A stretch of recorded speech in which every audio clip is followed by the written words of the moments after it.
After months of quarantine, we're all interested in how we can become our best self. The team at Permanent Makeup and Cryo is here to help you get the flawless makeup look every day without the extra effort or time. When it comes to your appearance, you deserve the best care that money can buy.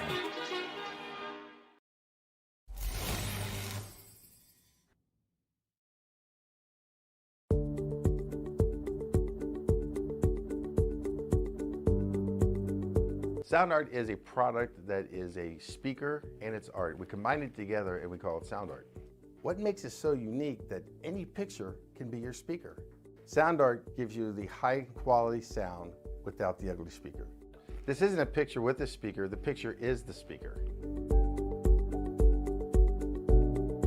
Just imagine your wedding picture uploaded onto a canvas and now it's speaking 10,000 tunes. I mean, it's a very cool concept.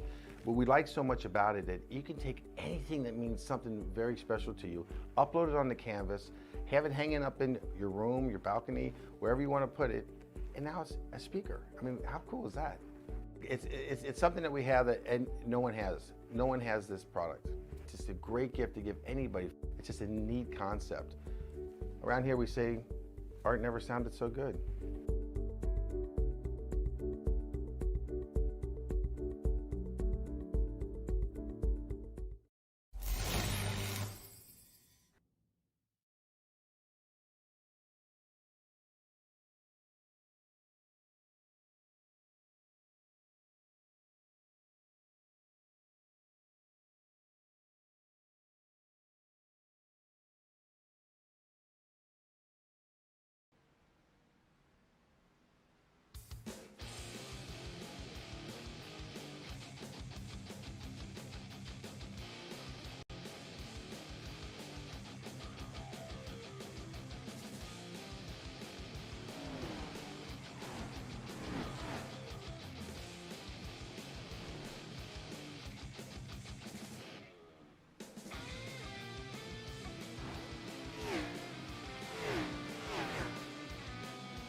Absolutely. As now we see the drivers make their way into the pit boxes. Dobbs, Robertson, Kinder, Barlow going to go all through four of them and take his place on the first pit stall. Wide bracket falling in behind. As now we wait to see these four tires and fuel and who's going to be able to win off payroll first. Adam Lancaster drops the jack first. Alan Dobbs is going to get off away early as Lancaster is going to jump all the way up to third with that almost beat Robertson, and they make contact, and that is not what you want to see. That might be a pit exit violation of 28, but that is a very devastating blow to number 2 car. You got to hope he didn't get too much damage out of that, but that was a hard hit to the inside wall. Down the straightaway. We'll get a replay here and show you that one again. That car was really consistent and really strong. I was thinking Robertson was going to be a big factor in the finish of this race. You see Adam Lancaster and Brandon Robertson coming out side by side from the exit of the pit lane, and there was for the completion of 4 fresh tires on that machine. Dobbs got him out of the pit lane, no question about that, but Lancaster got a really great pit stop, came out beside him, and just trying to have enough room between both himself and the wall and himself and Lancaster. Obviously, he misjudged how much room he had to his right side and just clipped that While unfortunately, that's going to be a big blow for Brandon Robertson, but he should be able to get that car fixed up and maybe before we even get back to green flag racing, get it back on the grid. So getting on pit lane is going to matter a lot. Getting off of pit lane is going to matter a bunch as well. And we also see that margin from second and third starting to close up on the race leader, Jesse Webb. We were talking about the headlights. He was making good use of them there, trying to warn, oh, trouble in front of him. Look out, that's right in front of the leader. He somehow gets by after the two-lap cars tangle in turn one. It looked like Gergois might have gotten on the brakes a little bit too hard, and he will collect Mick Blue as a result. Not too much critical damage for these drivers, but handling is sure to be an issue. So Gergois, the car that got into the back of Mick Blue, who perhaps was maybe trying to yield to the leader, who was warning that he was en route and on the way. And Mick Blue also ended up spinning around. They now fall a lap behind the leader, who, what a job, though, by Jesse Webb to slam on the brakes as they all came into turn number one with a full head of steam. And due to where Gergois' car spun on the pavement as we back into the barrier here on board with Mick Bloom, looks as though that Webb is going to live to fight another day. Here it is out the back of Gergois' car, and here comes Webb. Deep down to turn number one, just right into the back of Mick Blue, and there goes Webb, able to squeeze on by, and just like that, that is how quickly things can come undone for the front runners in lap traffic. 7 rather, and it ends up working for Bruno, but I'm not so sure that I would have done the same thing there into turn 1 like that, or turn 2 rather. Oh, Safeker's around! Okay.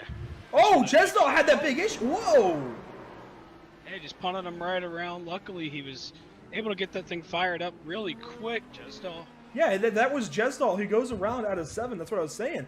He is the reason this all happened. So Jesdal has this spin, and wow, he just got on the power, I think, too much in that compression and spun the car around. And suddenly, here comes Nate Siefker, and Siefker's just got this big head of steam. It goes off track to clear him, and then gets punted off for doing so. I'm not sure that was intentional from Jesdal. I think it just ended up happening that way. Of course, Siefker going off track like that probably is already on the binders as soon as he gets back to the black there. And Jesdal just wasn't ready. Let's put that behind us. We've got to restart to focus on 2 laps to go. It's green, white, checkered. Out of 100 laps, we now have 2 more to go to make it 104. Anthony Masadi, the race leader. Jeremy Berger, second place. The 2-car Jack Ryan in there as well. How does this shake down? You see Stephen Parrott. We haven't seen much of him. So here is. Oh, and they're wrecking. That's everybody. Oh, that's everybody. Upside down. Yeah, that's the whole field right there coming Holden back McGill again. just did a barrel roll out of turn 4. Everybody's in this, and we're still crashing. We're still crashing. We're still crashing. Oh my. Oh, we're still crashing up here. We're creating new crashes. Oh boy. Buddy in the field. We'll get a replay, and I don't know if you can pick out one single car to follow through this one, because this included most of the cars left in this race.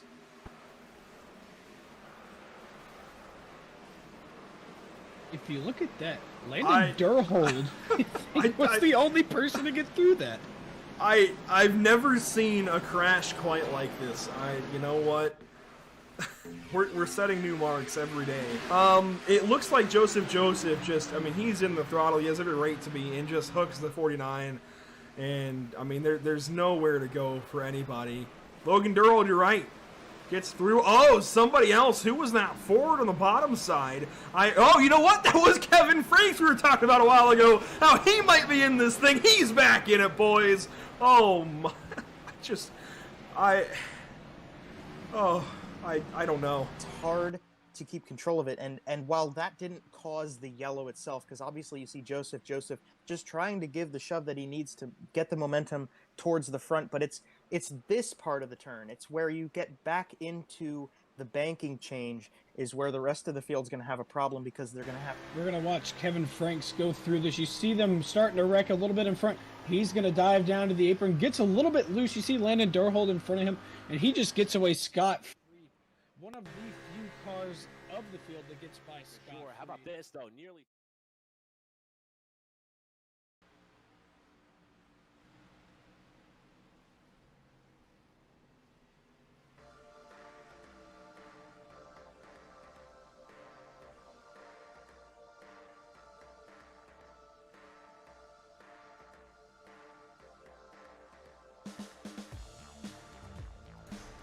Recent weeks have taken us through Wisconsin and Michigan, but the end of February begins a 2-week stay in the Prairie State. Andrew Cootie finally put the number 9 Chevrolet atop the pylon at Michigan 1 week ago, continuing a growing trend of parity amongst race winners thus far. Will that trend continue, or do we put a familiar face back in victory lane this evening at Worldwide Technology Raceway at Gateway? Welcome, race fans, to Pit Stop TV. Trey Patton and Trey Shuttlesworth join me on the mic this evening. In fact, they're both on the same mic, just about 30 feet to my left. Corey Rexford is on social media coverage. My name is Andrew Cardinale IV, and this is Pit Stop TV's live coverage of the L-TAC Cup Series at Gateway. We know you have many options when it comes to watching sim racing action, so we thank you for choosing Pit Stop TV and tuning in across our multiple platforms this evening: Facebook, YouTube, Twitch, and Twitter. Strap in for one whirlwind of a race number 7, Trey Patton, because Gateway is fast, Gateway is unique, and Gateway is punishing. I look forward to watching this driver's racetrack sort the best from the rest this evening under the night sky. Yeah, Gateway is most definitely one of the more interesting tracks on the sim. As most people know, some open wheel series come here, so a lot of IndyCar. You see the Pro 2000s come here. There's some stock car series. Then you get into modifieds and stuff, so more stock car kind of open wheel type things. But this track is definitely its own beast, as we said, about Milwaukee and Michigan. But this track's different compared to those other two, and this is really a driver's racetrack. Oh, without a doubt tonight. All I can do there, without a doubt, is just agree with you, Trey Patton. We're at a track that's very mechanically grippy in nature. Sure, you have the straightaways, which can be quite long, but the turns are quite narrow and tight, and turn radius is quite tight, and especially when you get off the exit of turn 2, that's going to be a particular trouble spot for these drivers.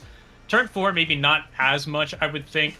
Conventionally, you only have 9 degrees to banking in turns 1 and 2, as opposed to the 9 that you have in turns 3 and 4. And you'll also be able to carry a little bit more speed in turns 3 and 4 tonight because it's a wider turn radius there. But overall, it's a very technically demanding track, and it is an egg shape, similar to Darlington Raceway, but entirely different. So we're in for a unique challenge. Oh, and the other thing to keep in mind for these guys in the Cup cars tonight, we have the low downforce, high horsepower package. So they'll have 750 horsepower in their allotment and a very small spoiler tonight, so it should be pretty physically demanding for these drivers. Yes, big motor, small blade. It's going to give us some pretty good racing, some pretty slick racing, though. We're watching some of these cars come off of turn number 2. It's going to be treacherous this evening. The key to 1 and 2 is shift points, which is a bit different for an oval, especially for these NASCAR stock cars, but shift points going to be very important, especially as they dive off into the higher banking in turns 1 and 2, and I think it's progressive banking as well. Of course, you can get pretty high banking up there. I'm not so sure that 11 translates over to the banking up towards the top groove here, but it may. Regardless, you can really carry a lot of speed if you hit it just right, if you downshift at the right point to as not get the car loose on entry and wheel hop off into the corner. And of course, you've got to maximize the speed off of turn 2 as you rumble off down towards turn number 3. It's much flatter and it's harder to keep that speed. You've got to be right down on the curbing on the inside of turn number 3 and 4. Certainly a precision racetrack, a track that you really cannot hustle in any way, shape, or form, Trey. It's going to be a good one to shake up these standings coming in after 6 races of 29. And we've had 6 different winners, those being Holden McGill, Derek Rolleveld, Zach Arnold, Grant Peterson, Kevin Franks, not in that order, but then Andrew Cootie won last week. He's not even in the top 20. He is on a pursuit to make it up to this playoff field. That said, the top 16 this evening, they're all highlighted in white names. The red names are the first 4 that are out that complete the top 20. This is how the series looks after just 6 races of 29. As you look there, Joseph currently sitting second, 38 points behind Holden McGill. You see, he doesn't have that star next to his name. He hasn't got a win yet. As most of you know, you've seen he's been on the short end of the stick. He's been so close to getting into victory lane. But you see his consistency's paying off. He's 38 points behind that points lead right now. I'd say if he can stay consistent and if he can keep that thing straight and stay patient tonight, I think he might be able to go into victory lane. Obviously, Derek Rolleveld falling in third. Taylor Butcher Benjamin having a pretty decent season right now, sitting in fourth. And Merrick Watchhorn, another guy to watch out for tonight, sitting in fifth.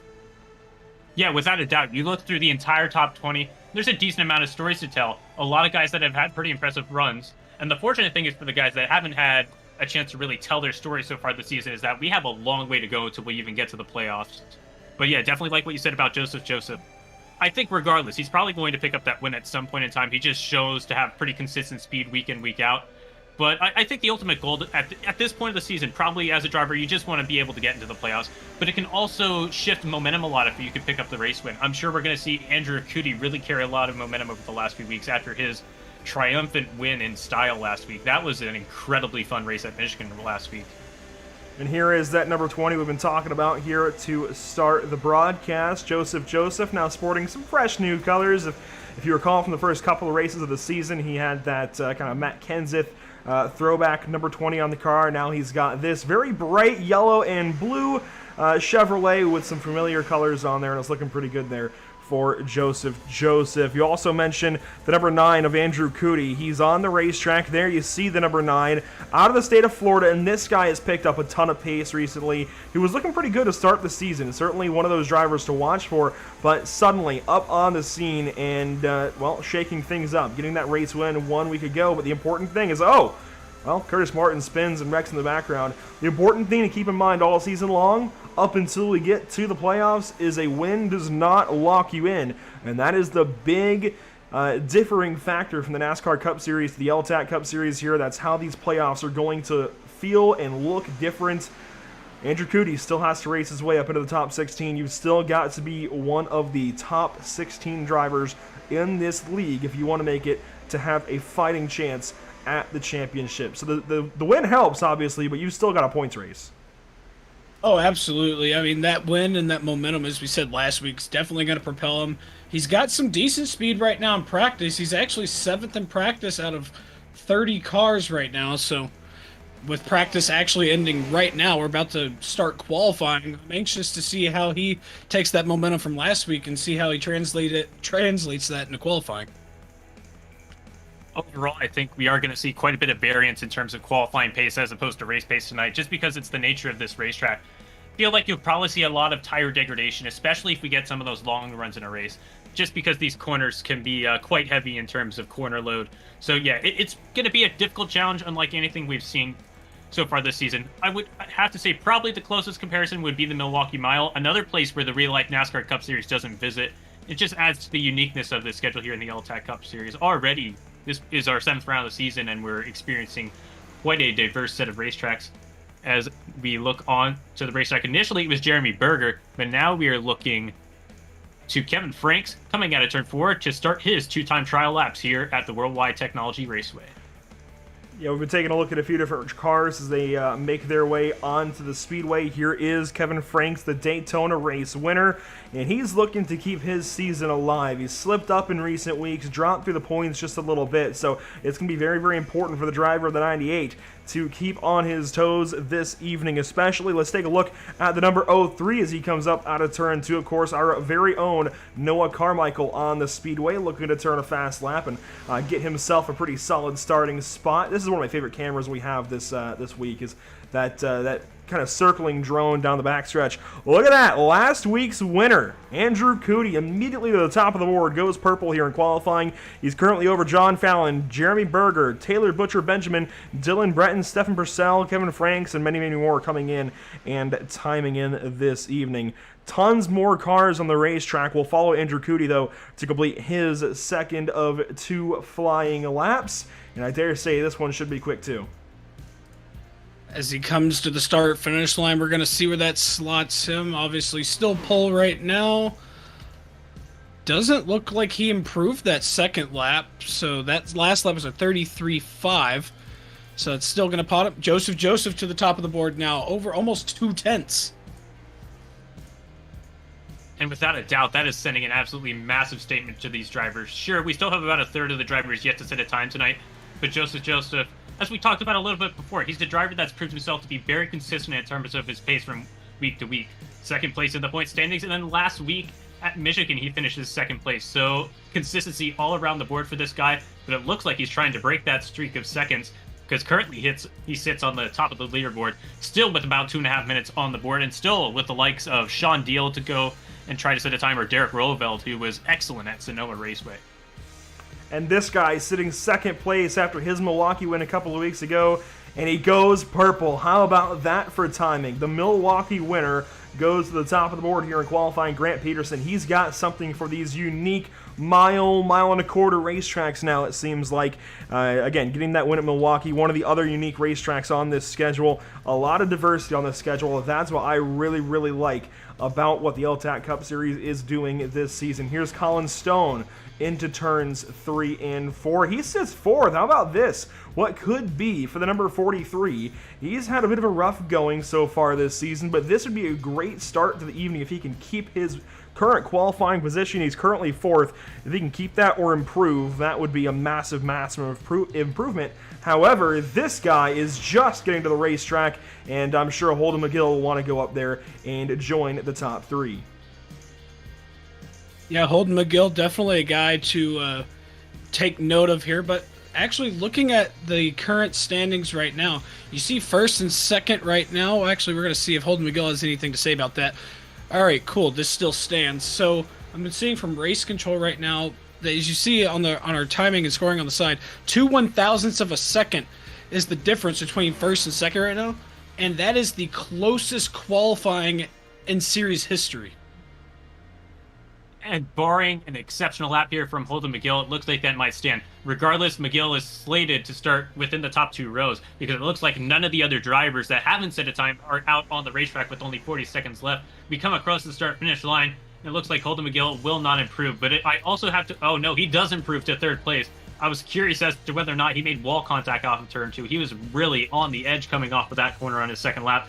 But an improvement of 1 position will definitely bode well for him onto the entry of turn 1 and 2, as opposed to being on that outside line, especially here at Gateway. So with 5 cars left to turn a time, I don't think Sean Deal, Derek Roosevelt, Ryder Schrauf, Richard Springer, or Nate Brooker will take it to the pavement here at Worldwide Technology Raceway at Gateway. So that pole position, very, very safe for the driver of the 52 car, Grant Peterson, going to take pole position honors this evening at, again, a very, very, very unique but tough racetrack here in Madison, Illinois. Very much looking forward to the 144 laps ahead, and he's going to be leading us to the green. Worth mentioning as well, as far as points go, having to point your way into the playoffs, that does net him an extra point towards the championship as a whole. Getting the pole does give you that first bonus point on the evening, so big, big stuff for the driver of the 52. Looking down our starting grid, though, of course, Grant Peterson taking the bottom side of row number 1 with Joseph on the outside in the number 20. Starting third place this evening, Holden McGill, points leader in the number 21. Reverse his number, you've got the 12 of Logan Hamilton rolling off from 4th. Starting 5th tonight, Colin Stone in the 43, a great qualifying effort from him, with last week's winner Andrew Cootie on his outside. Rolling off from 7th this evening, John Fallon in the number 16. He comes in 29th in the points. This would be a great day to better his season. Anthony Masadi will start on the outside of him. The inside of row number 5 gives us Taylor Butcher Benjamin, the highest I rating in the field. He should have something to say about this race lead very, very soon. Ryan Dingler will start at his outside and complete the top 10.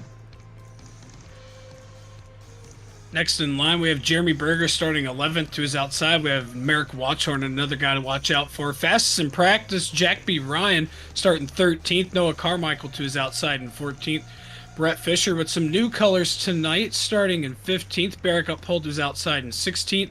Stefan Purcell starting 17th. Frank Flores in 18th.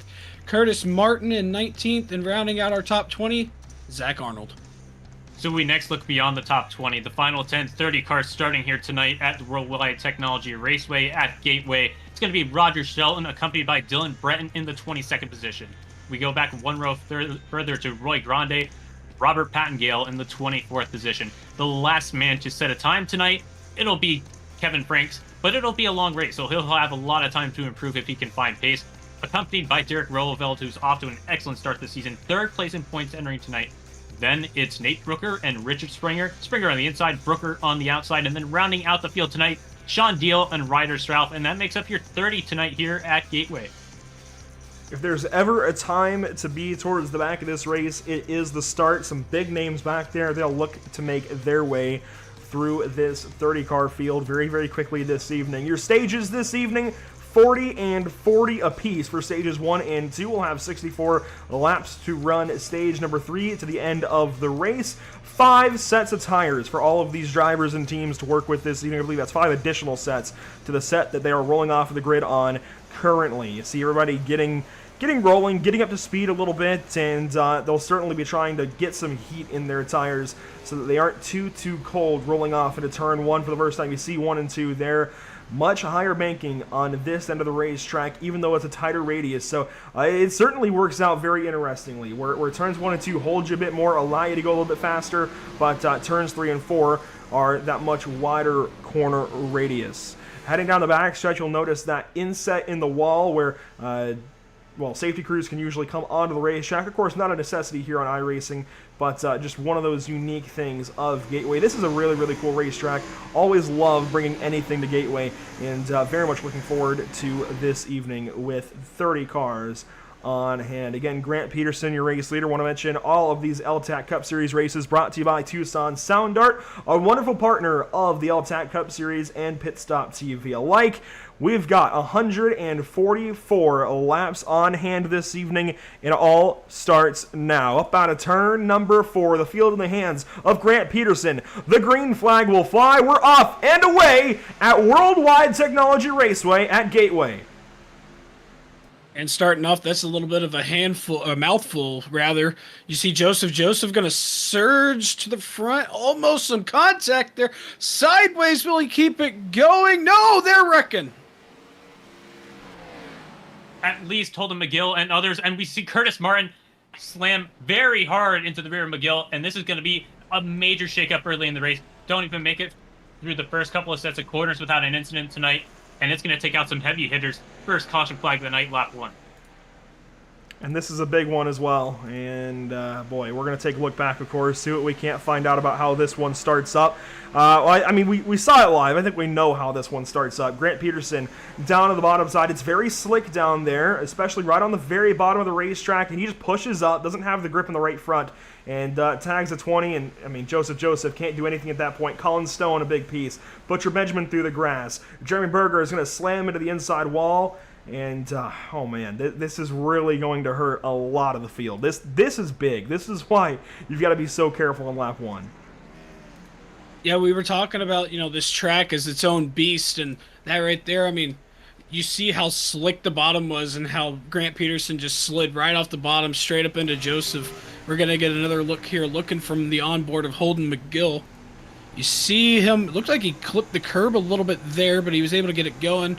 And right there, you just see him slide up, clip Joseph, had a little blink there, and then Joseph, unfortunately, just couldn't keep the car straight, sent Holden around. You see that right front damage on that machine, and just Curtis Martin and others just come flying through, and some heavy damage to some of these race cars. And even with McGill doing the proper procedure there, he was locking the brake up, making his position on the racetrack predictable. It can be very difficult as a driver in the midfield to try to see ahead and see where drivers might be stopped on the racetrack. And as a result, you'll see the likes of Curtis Martin get involved in the incident. Now we'll ride on board with Pit Stop TV's own Noah Carmichael. I just checked on Instagram with his team's Instagram page, East Coast Autosport.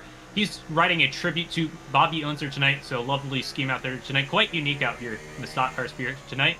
And he's going to stay on the top side, but unfortunately, oh no, he's actually pretty efficient in getting on the brakes, so an excellent job to Carmichael, and his car should be in pretty clean shape. And as you said a little bit earlier, Andrew, Jeremy Berger does find his way into the inside grass, and I think he does make a little bit of contact with that inside barrier.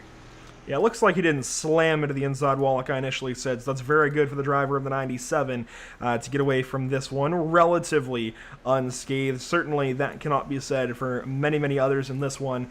And, man, usually it's someone like the Pulsator that might come over iRacing chat and say, hey, let's have a fun race here. Let's be easy to turn one. And unfortunately, again, it's so hard coming off the bottom side. And this is why you're seeing Grant Peterson take the outside line on this restart, is because the bottom is very, very hard to work with on starts and restarts. And boy, to see that one happen from row one, that is pretty devastating. And we'll have to. Hopefully, this one goes a bit nicer. Hopefully, everybody now has the wake up call. Hey, the bottom's not going to work. You've got to roll over. And you hate to try and understand that as a race car driver, right? You want to push for everything you can get.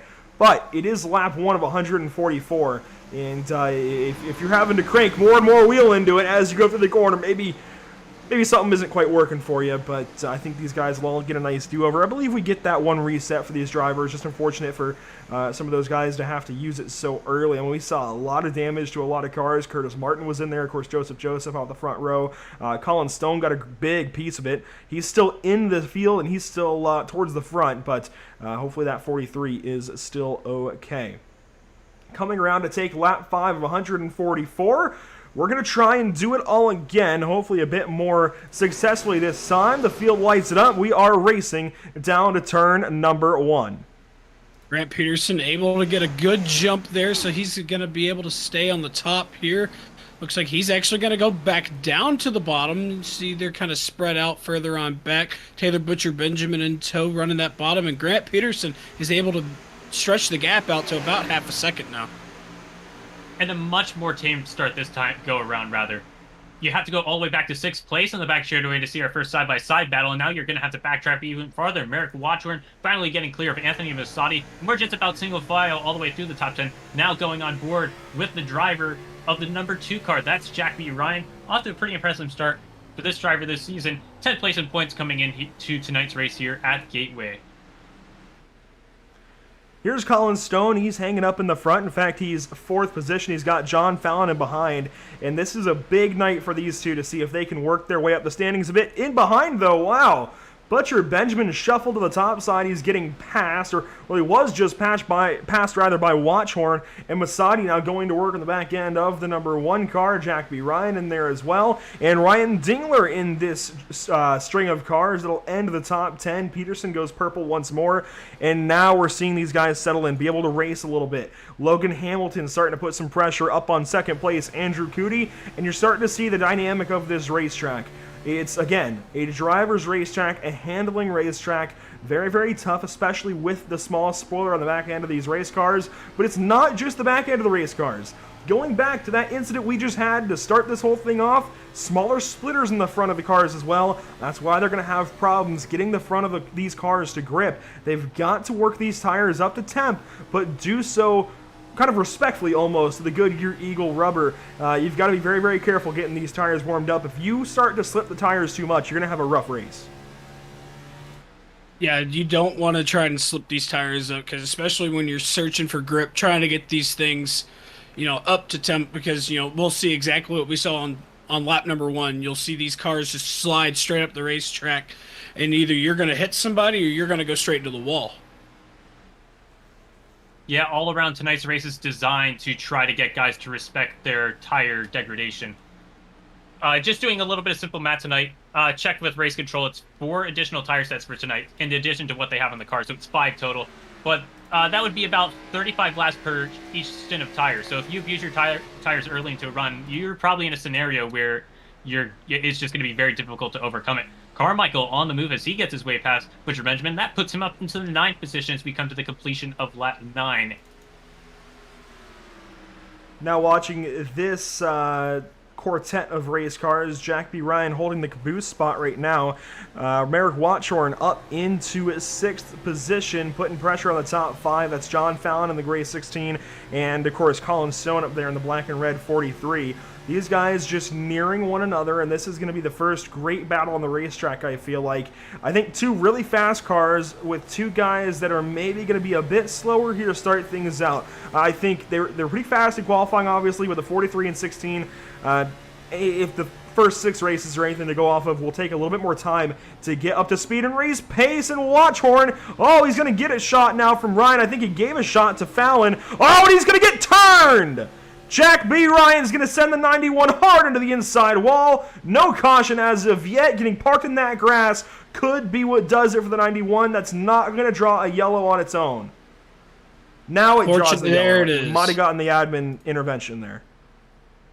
Yeah, that was race control did throw the caution right there. Unfortunate for Merrick Watchorn, as we saw last week. He got turned around there. We saw it with the onboard, but we're going to get another view of that just to see where exactly he hit him and how much he got turned around. And what an unfortunate start to what has been a pretty consistent and quiet run so far for Watchorn. So we'll backtrack just a little bit. We'll get to see about half of a lap of a run up to it. And you see that Ryan actually comes off the corner with a pretty impressive run. And if he wanted to be daring, he probably could have tried to attempt a move at the entry of turn 1 and 2. Instead, he's going to have to back up the corner a little bit to try to set up an opportunity. You see contact mid-corner, around the apex of the corner even. And then it just might have been a result of the side-by-side action ahead of him causing a little bit of stall, along with the fact that Ryan had a decent amount of pace. And then there was contact off at the exit of the corner when the cars are the most delicate, and that's going to result in potentially some engine damage for Merrick Watchorn pretty early into the running.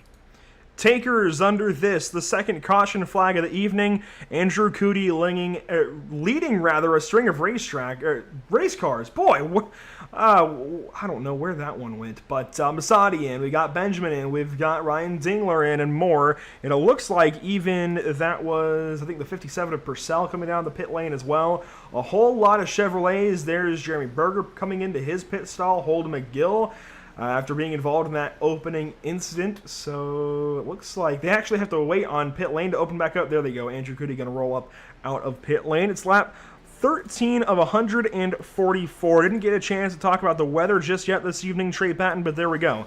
82 degrees, track temp of about 85.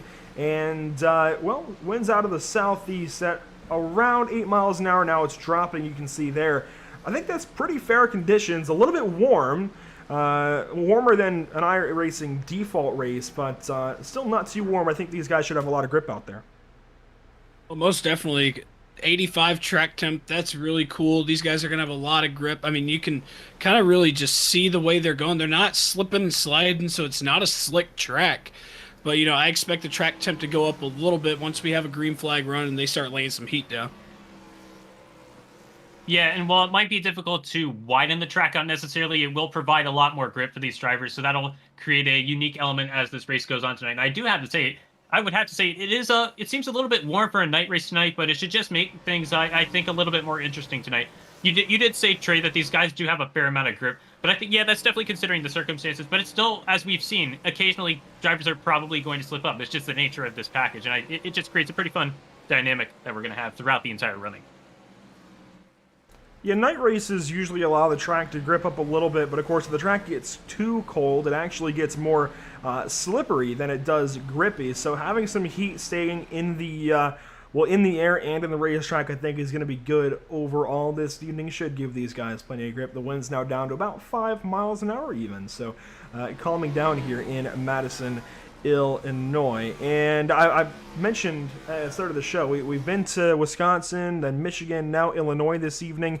Next week, we go up just a few hours north to Joliet, Illinois for Chicagoland Speedway. So 4 races all in a row up in 3 different Midwest states, all very near to one another.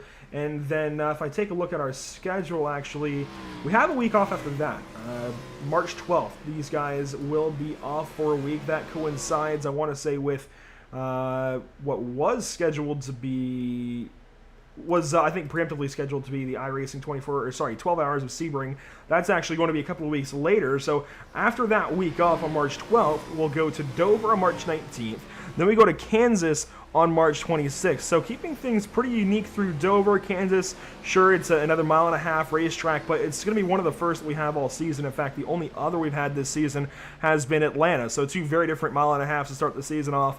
And then Pocono to lead us into April. So very, very unique racetracks to open up the season. I think that gets us through, that should be 11 races of 29. So keeping things very fresh, keeping these drivers on their toes, that's what's important. They can't get used to any one kind of racing, be it short track racing, big speedway racing, even road course racing. No, these guys have got to be ready for anything week in and week out. One thing that helps them is their custom setups from Tucson Media, of course, provided to the L-TAC Cup Series for the entire season. I think, minus the super speedway races at Daytona and Talladega. Coming up, out to complete lap of 15 of 144, we're getting ready to take our third green flag of the evening. Grant Peterson still the race leader, and he will take off and away with the restart. He's got the lead to turn 1. Yeah, him doing that allowed Logan Hamilton to slot up in front of John Fallon there to solidify a second place spot very easily. You see on board with Jack B. Ryan right now all over the back end of Noah Carmichael. You see Noah get a little bit loose right there. Or Colin Stone, excuse me. I love this shot right here coming down the back straightaway into turn number 3. Grant Peterson still up front. Yeah, Static Shots do an excellent job of giving a real sense of speed, especially at a racetrack such as this at Gateway. But yeah, very impressive job. I know, I have to say it. Noah Carmichael up in the 4th position, pretty impressive running so far. And now Jack Ryan's in the top 5 for the first time tonight. And he's been someone who's mostly been running near the back end of the top 10. And sure, he had that run-in with Merrick Watchorn, but if you're looking outside of that, it's been a very consistent and strong run so far. And now he's looking for that 4th position. Now, Carmichael will go for a little bit of a block. It's going to make things a little bit more difficult on the approach to the entry of the corner for Ryan. It's going to be probably a bit difficult off the exit of the corner to maintain momentum. So he might have to get back in line, but with one more... Oh, no, actually, we can get off the exit of the corner. Still side by side, he might have a shot into 1. Jack B. Ryan to the bottom side. Noah Carmichael not giving this one up easily. He's got some right rear damage. Ooh, almost door-to-door contact between these two Ford Mustangs. The 03 going to pull the outside. Bit more momentum up there. And he is going to re-clear the number 2 of Jack B. Ryan. But Jack is, well, I was going to say he's not done. Oh! Whoa! Jack B. Ryan, watch out! Into the wall hard! And he's going to go for a slide and a spin! Who's going to pile in? Nobody. I'll be darned. With the entire field coming, that was not what I expected. Yeah, it looked like, I think Ryan Dingler tagged the wall trying to get around that. I'm not actually sure. I believe so. Like I saw sparks up there. Yeah, I saw some sparks. Sounded like somebody got into the wall, but luckily no one piled into Jack there. We're going to get another look at that because, man, that was almost bad. So we'll ride on board, starting with Jack B. Ryan, the cause of the incident this time around. But I think the thing that really helped these drivers try to avoid Ryan is that he had this incident when he came down and held the brake. It was in the middle of the corner, and that probably provided a lot of opportunity for drivers to see ahead and make moves to avoid the slow number 2 in the middle of the racetrack.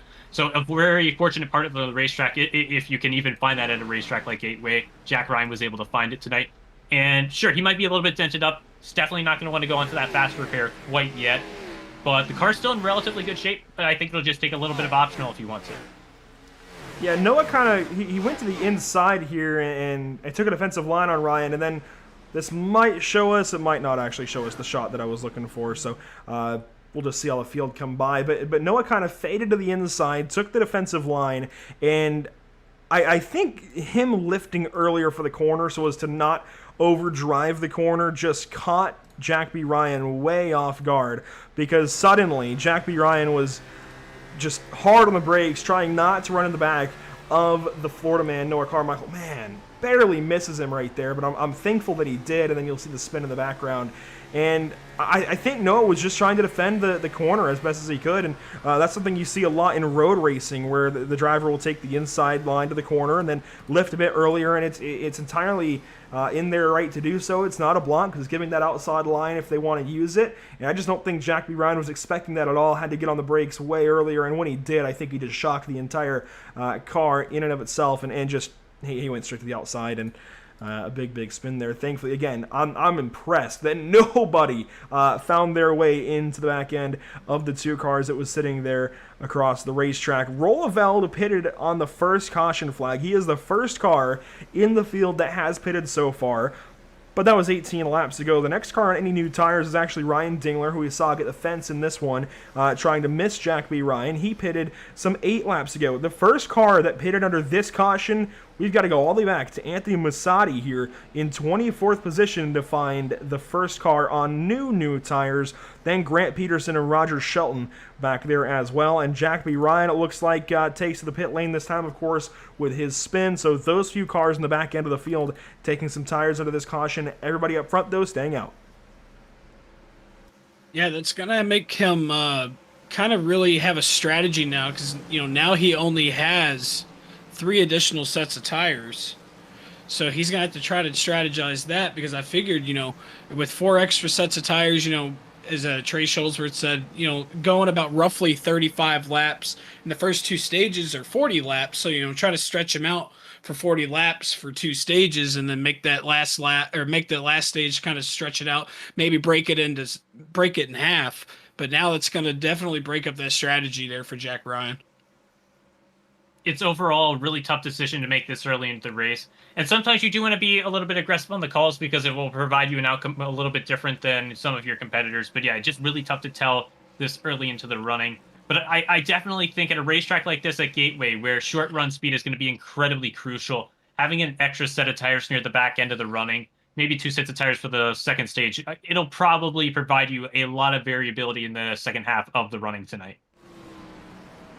Tires certainly going to be a premium. I'm actually surprised that these drivers want to come in and get tires this early. I'm more so on the line of thinking from Logan Hamilton, John Fallon, Zach Arnold, and the rest of these guys up here in the top 7 that still have not pitted yet this evening. I would think you want to save these tires and make sure that you're going to have ample sets later on. 5 total. If you make sure that you are very stingy with your tire selection, at least here in the first stage, you're really going to help yourself and give yourself options to race towards the front later on in this race. So I think playing these caution flags out, especially since you get these breakages of action and breakages of tire abuse, certainly going to pay dividends for the drivers that are playing this option. John Fallon on the bottom side, he is not the race leader. He's looking out a little bit. He is second place. Now we're seeing it as well from 4th place, Zach Arnold. But they both get back here before we go back green flag racing. And Bear Guphold sleeping on this restart. The front 2 on the top side, they get rolling nice and quickly. Logan Hamilton has a great lead off into turn number 1. Yeah, he was able to get an excellent jump on there, and then Zach Arnold following suit right behind him, able to slot himself into second and have that gap cleared there, as you're going to see coming by the speed shot down the back straightaway. You see Jeremy Berger fanning out all the way down to the bottom side, down into turn 3. Logan Hamilton is gapped by half a second. And we'll come to the completion of lap 23 this time by 1 lap in the books off of this restart. Looking at timing and scoring, the first driver that elected to come down pit road so far in this race, it was Derek Rolleveld, and that was because of that incident early in the race. So I don't think you necessarily want to count him as someone that recently came down pit road. But 11 laps ago, Ryan Dingler in the 11th position did come down on the pit road, probably to either fill up or take 2 tires at the current moment. So that just gives you a little bit of an idea of some potential variance in strategy that we'll have to look forward to for the rest of the running. Currently looking a little bit towards the midfield right now. Andrew Cootie repping that 9th position. You have to go behind him to find a side-by-side battle. Currently between Roy Grande, and that is Joseph, 2nd place in points tonight, and 2nd place last week at Michigan, looking to the inside with quite a lot of momentum on the entry of the corner. And we're looking at the number 9 because he's actually the highest driver on newish tires. 12 laps ago, and that spans a couple of caution flags. Andrew Cootie came in along with Joseph and Ryan Dingler and took new tires. Roy Grande did not. So that explains a big part of the speed differential here. Ryan Dingler now on the offense, trying to get to the back end of the Reps for Vets Reps4Vets22.com, number 18. And Roy Grande, actually, great run down the front stretch, starts to gap the 8 car a little bit. And there's number 3 in behind as well, Nate Brooker, up towards the top 10 almost. He's in 13th currently, trying to keep that from Merrick Watchorn. We know, of course, that 91 is fast, but he's had some unfortunate incidents, and we almost had another one down the backstretch right there. Yeah, Merrick Watchorn, he actually got an EOL after getting turned there for a commitment line violation. So he was at the end of the line, so he was roughly, I think he was back around 27th, and you see now he's slotted himself in 14th, so he's made up a lot of ground since we've gone back green. And Joseph also, going to the back now, finds himself into the top 10, so these guys are moving up through the field very quick. Very simply, I think it's showing that the cream of the crop will rise to the top here at Gateway tonight. Just regardless. And we're already early in the running, and we're getting a pretty good indication of that the strong drivers here at Gateway are able to pull a lot of time over a lot of the midfield drivers. And we're at a racetrack where there's a lot of places where you can lose time, despite the fact that, if you want to call entry and exit of a corner one corner, then it's only 2 corners that you really have to deal with getting off of the throttle and then getting back in. Well, actually, to be fair, you'll be braking here. But regardless, the point stands that Gateway is a very technically demanding track, and it's going to take a lot of a toll of these drivers over the course of the next 80 or 90 laps. You've certainly got to finesse this place, and Dylan Breton doing exactly that right now. How about this run so far for the driver of the 17? We've not seen anything like this so far this season. Dylan Breton into 6th place. Meanwhile, behind, you see Barrick Uphold, who was sleeping on that restart. He restarted 6th position, boys. He is now in 9th. He got shuffled so far back, and he's only in 9th because he just passed Joseph, so he was even further back, and he's having to work his way back through these guys if he can, and he's working on an uphill battle right now because Joseph has come in a couple of times, I think just once for tires and once for damage, and Andrew Cootie is on new tires as well, so an uphill battle for sure for the number 92 machine. Now the side-by-side battle between the two drivers that we saw come home 1-2 at Michigan 1 week ago. Andrew Cootie got the race win. Now he's going to let Joseph on by, and a crossover lets Joseph overrun the corner and gets back on by. Yeah, we were thinking we might see some people, or last week at Michigan, we were waiting to see if anyone was going to overrun the corner there because we saw how quick Joseph was catching up to Andrew and Merrick last week, and obviously no hard feelings between last week because they did what they had to do last week. And now we're looking here, Joseph just trying to push really, really hard to try to get to that back end of the 9, but obviously doesn't want to make any contact, doesn't want to overdrive the corner like he did last lap. He's going to get right to the back bumper of the 9, try to get to the inside, not going to do it. He's going to follow in suit and maybe try it in turn 3. And by riding on board with, as he goes to the inside, riding on board with Joseph, you really see that this racetrack is an incredibly bumpy racetrack. Maybe not quite what you see in terms of, say, turn 1 and 2 at the Iowa Speedway, but it's going to be a very physically tolling racetrack tonight. Not quite able to get the job done there for Joseph, but I think he has a lot of pace in that car. Of course, as you said, Trey, he's up against a driver that proved himself to be very capable last week at the Michigan Speedway, being able to ride to his first victory. Maybe a little bit of contact off the exit of the corner, and if there's a mistake between these two, Barrick Uphold, he'll be ready to claim a couple of positions. Yeah, Barrick Uphold in the perfect position to capitalize. Meanwhile, look at this gaggle of cars up ahead of these guys. Noah Carmichael on the outside, and Derek Rolleveld right now trying to hang on to the 4th position. Rolleveld on slightly newer tires, if you can even call 1 or 2 corners newer tires here. But the 99 certainly working his way through the field. He's got a little bit of rear end damage, must have gotten punted in that first incident, and he's working to the inside of the 03. Now he's going to fall back in behind Noah Carmichael. So Noah's defense working to his advantage so far. We, of course, saw that be, I don't want to say the cause of the most recent yellow, but realistically, the cause of the most recent yellow. Also, hold on, Zach Arnold with connection issues here. He's just dropped into the midst of this. Yeah, you see, he was up fighting up in the top. I believe he may have been in 2nd. You see Dylan Breton going to dive down to the inside of Zach Arnold. He's going to hold it there. He's going to slide up to the top side. Looks like he's going to clear him there as we go down the back straightaway. But yeah, unfortunate for Zach Arnold is now he's under attack from Colin Stone.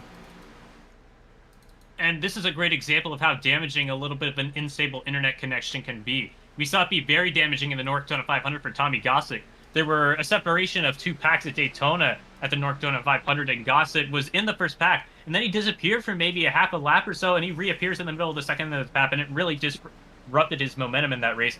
And a very impressive job by Roosevelt. He doesn't have quite as much banking available to him on the inside line, and his turn radius is going to be a little bit tighter on the inside line, but still he was doing a very impressive job. He has to concede coming off of the exit of the corner, but showing Noah Carmichael that he has a lot of pace, and Carmichael's going to have to do a lot of work to be able to fend off this driver. Of course, as we come around to the start-finish line this time by, it should be only 5 laps to the end of Stage 1, so already we're going to get a little bit of a breather, and we're going to get a little bit of a strategy shuffle.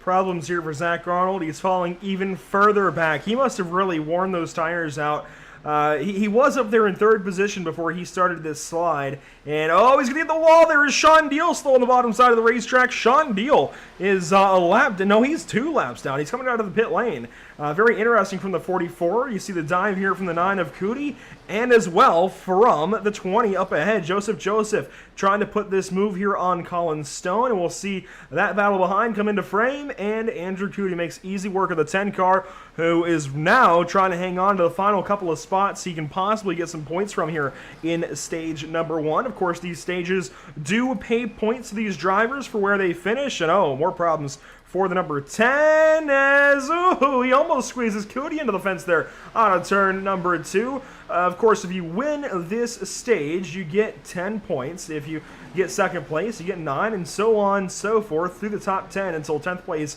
gets the final 1 single point for stage number 1. And that's what, oh, and he's in the wall hard, but that's what Zach Arnold wants to hang on to. Uphold scatters. Grande goes down low to miss it, and they'll try and regroup in turns 1 and 2. Yeah, further on back through the field. Oh, almost there. You see Zach Arnold talk about having a bad day. Merrick Watchorn also got turned around, was able to keep it back going, but he's not having a great night. Watchorn falls back to 20th now, but back up front, you see Merrick Uphold trying to hold on up here. Holden McGill finds himself back into the top 10, trying to run down the 18 of Roy Grande as we're coming to lap 39 here of the stage. So while for these guys it'll be about 2 laps left of running, Logan Hamilton is only going to have about a lap and a half until he comes and claims the end of the stage, if he's able to hold off these drivers behind him. But right now he does have quite the gap, 3.5 seconds as he comes around turn 4. It'll be 1 to go in this first stage here for Logan Hamilton, and he's shown to have incredibly impressive pace tonight, especially for a driver who entered tonight. He gridded 4th place in qualifying, so it was a pretty strong showing, but man, he is really gapping everyone else. Some great runs so far throughout this top 10. This is the top of those. Logan Hamilton, he did so good in the first race we ever covered with the L-TAC Cup Series at the Roval last season, and, well, starting to finally pick up from that Season 1 hype. And the 12 car meeting the demands this evening. He's had an alright season, nothing necessarily to write home about, just points racing his way into the top 10 so far, but he is going to come out of turn number 4 at Gateway to collect stage number 1 and net himself 10 extra points. And it's John Fallon, Derek Rolleveld, Noah Carmichael, they're in 4th position, Dylan Breton, Joseph, Colin Stone, Andrew Cootie, Holden McGill, and Barrick Uphold, your top 10 for stage number 1. Yeah, we saw the battle for 3rd right there going on a few laps ago, how Rolleveld and Carmichael were going side by side, and looks like Rolleveld was able to get by and actually pulled away by about 2 seconds almost. So definitely Rolleveld was able to keep his tires going there, but what a drive for Logan Hamilton. John Fallon, too.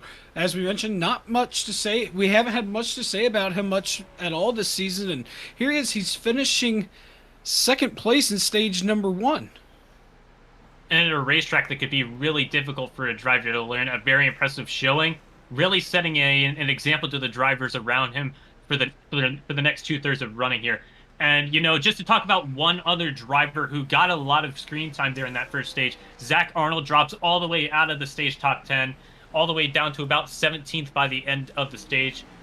As now, I do believe we see a couple of drivers coming down on the pit lane, but I don't think we see a formal opening of the pit lane quite yet. But yeah, despite the fact that it took a little bit to get a little bit of a little bit of momentum going in that first stage, I think we were able to tell a lot of compelling stories. Guys really got settled into a rhythm at the back end. Should be interesting to see how this middle stage plays out, as Logan Hamilton will lead the field down onto the pit lane. We see quite a staggering as we head down onto the pit entry. Cars coming in to take service this evening, and this should be everybody coming in, at least for fuel.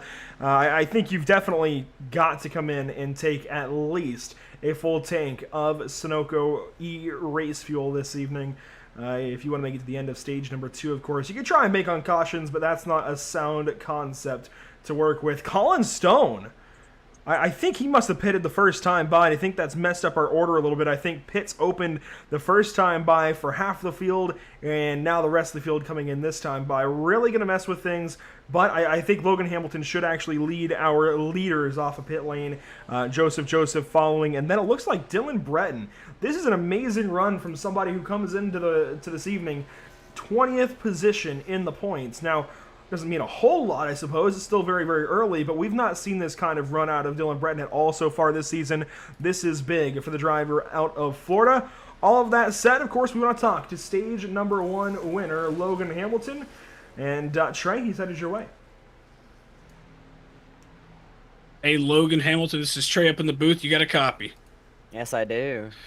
Man, you've had a heck of a run just here lately. You showed a lot of speed, even going back to Sonoma, you were pretty decently on pace there and just keeping on going forward throughout the weeks. You've showed a lot of pace, a lot of speed, and here we are. You've got the stage 1 victory. So just talk us through this race so far and how's it going? How does the car feel? Car feels pretty good. I was surprised with how well the tires were holding up here.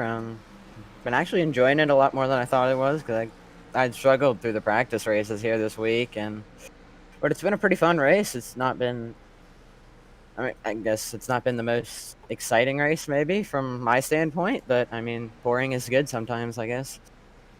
Yeah, boring can definitely be good, especially when you're up front, just logging laps down, and especially, capitalizing on max points in the stage. So we saw stage 1 was a little bit hectic. We had, I think, 3 yellows. So kind of just talk us through the first lap, because that was pretty hectic from what we saw up in the booth.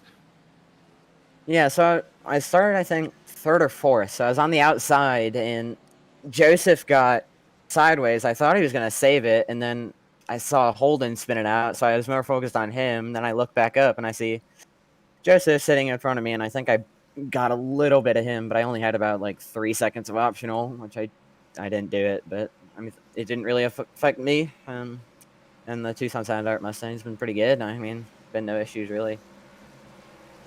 Yeah, definitely, 3 seconds of damage, and you were able to gap the field there in that stage by almost 4 seconds. So definitely that Tucson Sound Art Mustang is definitely showing some speed. So before we get you back going here, so who you got to shout out for tonight? Probably just my teammates, Colin Stone, Nate, Roger, Sean, all those guys, Robert Pattengale, Stephen Parrott, all those helping me get better. All right, man. Well, we're going to get you back down to your chat there with your buddies, and we'll be looking forward. I'm sure we'll be talking to you soon. All right, thanks, buddy. All right, no problem, man. That is Logan Hamilton, our stage 1 winner. So collecting that stage win is the number 12 of Logan Hamilton, donning the Tucson Sound Art colors on that number 12, and looking very good, very fast this evening doing so. You see the field grouped back together, re-racked, restacked, as we often say, getting ready to come to the 5th green flag on the evening, but the first of stage number 2. And boy, we've got a lot of players up towards the top. Actually, we're going to take one more caution lap, it looks like. I thought we were coming to the green there, but we're not. So, with that knowledge here, I'm going to put you guys on the spot. Now, you guys can corroborate or whatever you got to do here since you're on the same mic and all of that, but who are your picks this evening? You've got 30 drivers to choose from. Granted, some of them are already a lap down. Who are your picks this evening, Trey and Trey? I gotta go. I gotta go with my gut, man. Joseph. He's been my pick. He's been my pick since the start of the season, man. He's definitely the guy to watch. He's almost got it done. Hasn't quite got it done yet. He's got the speed. He's got the pace. He's got the skill. He's got the determination. He's got it all. I just hope I don't jinx him with the commentator's curse, but I think we see the 20 in victory lane tonight. As much as Holden McGill has been a little bit all over the place so far tonight, I think he shows to have pretty consistent pace. And with the right series of events, I think he's someone that could definitely pull away with the win tonight. I'm sure that, I have the feeling rather that I think we're going to see a bit more calamity tonight. Just the nature of these types of race tracks from time to time. We'll just have to see how it goes, but I'm going to put my money on Holden McGill tonight. A little bit of a dark horse. So I hate taking the current race leader when we do these, but the 12 looks pretty good, and he's already fired off and away. A very quick start there from Logan Hamilton, off and away. A big restart for the driver of the number 12. If I had to take anybody other than Logan Hamilton, I would actually be looking back here to the number 99 of Derek Roelveld. He's now working on his AOD Racing teammate, Jack B. Ryan, there for a spot. I see some more jumbling up ahead. Holden McGill looking to get around Dylan Breton here on the restart, lap 47 of 144. And Dylan Breton, we've mentioned earlier, doing very well tonight, finding himself in 4th place right now, looking on further from the back camera of Noah Carmichael. See him get up just slightly into the wall there. Dylan Breton going to go to the inside of him. You see Holden McGill following suit, John Fallon. Looks like Noah's going to have the better run off of the corner there. We've seen the outside middle lane kind of have the better run out of the corner. Looks like Holden McGill's going to get by Dylan Breton here, maybe using the outside. Now on board with Jack B. Ryan. We've seen him kind of have a little bit of a mix-up. You see him following in suit right behind that gaggle of cars we were just following. And we saw a little bit of that stack up, and I think that was because Breton got off turn 2 with a little bit less momentum than the rest of his competitors, and that's going to cause what's currently happening. Logan Hamilton, though, not able to pull away quite like he was earlier in the running.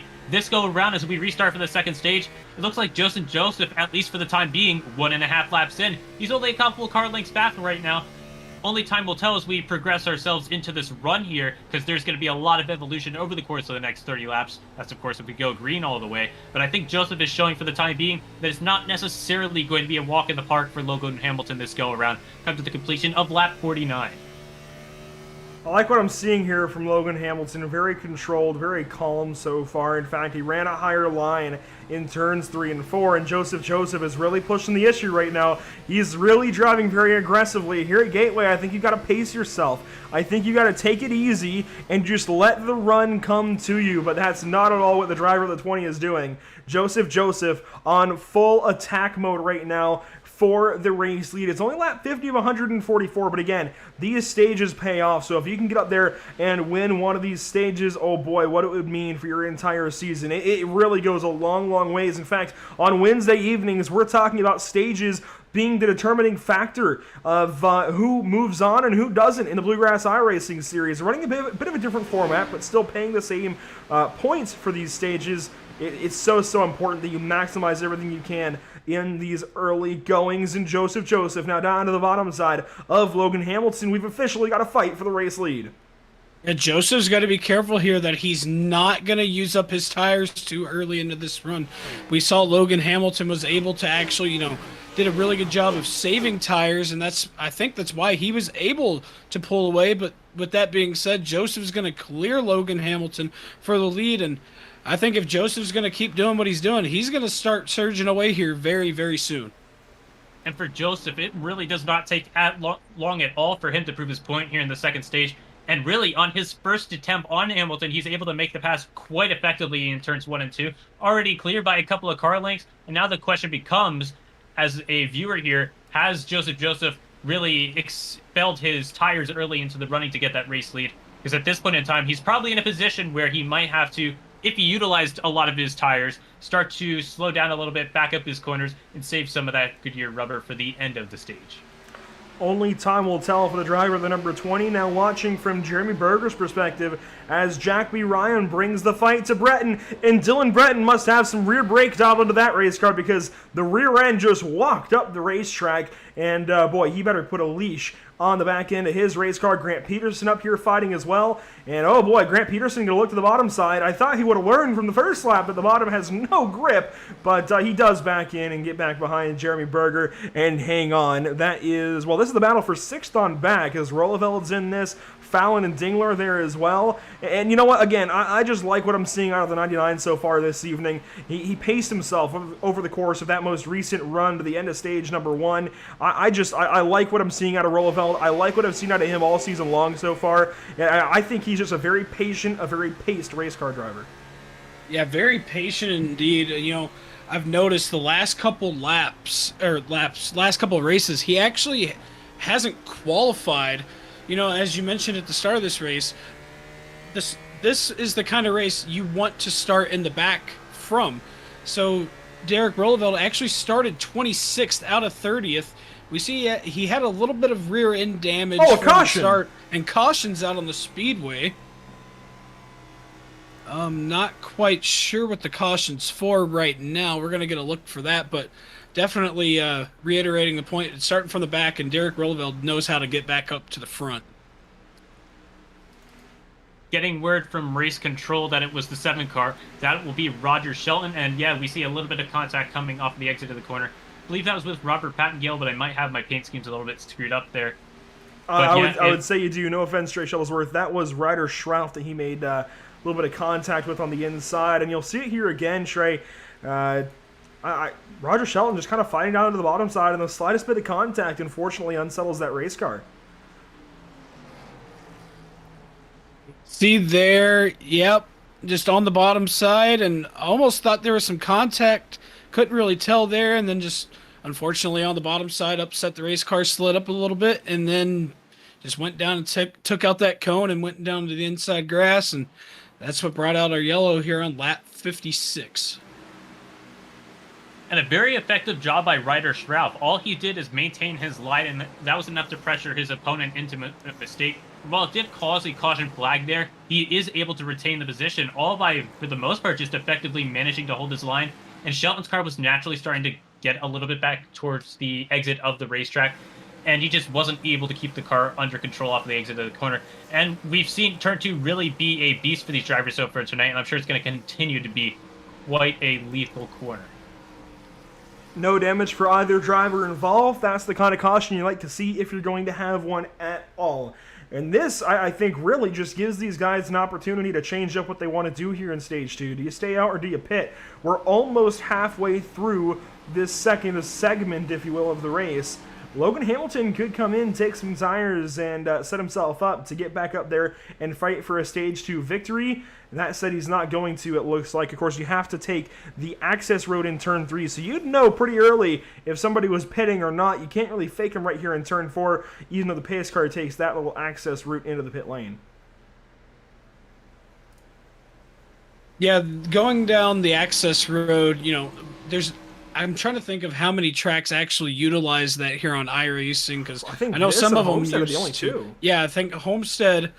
I don't know if Homestead does it anymore, but I know they used to. Indianapolis used to, but definitely here at Gateway, you kind of have to, because coming out of Turn 4, trying to pull down right there, you see the pace car do it every restart. It's very sharp trying to get down there, so it's definitely not safe to do that at all. From what I'm seeing here, just even under caution, a lot of cars are getting commitment line violations under caution, so they're getting end-of-line penalties. So I would say that might be something we might need to look out for that might change up the race. I would be looking here to the bottom side. I'm sorry to cut you off, Shuttlesworth, but you look where this line comes in on the bottom side. They might be going across that line, and they might have to turn in before that line. It might even be that where the line splits. That might be what we're looking at, Shuttlesworth. What do you think?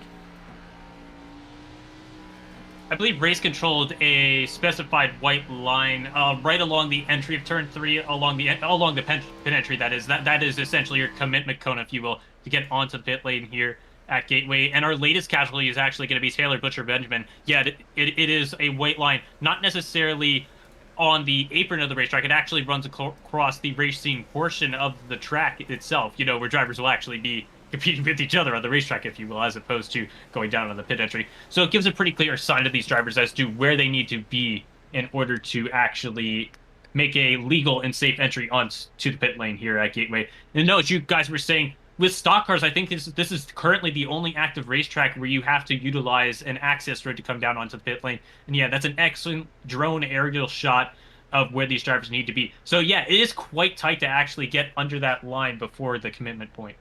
Yeah, this is very, very tough, actually, to try and get underneath this white line. But this is, I just checked the announcement post from the admins here in the L-TAC Cup Series. This is the line that if you are choosing to pit under caution, or even under green, that you must pit under. So that is the point where drivers have to be to the left of that line, just like if there was a cone there, if you want to declare yourself for the pit lane. So very imperative that these drivers observe that, and I think they're going to learn one way or the other. It seems like they're learning the other way so far this evening. Coming around to 21 laps to go left in stage number 2.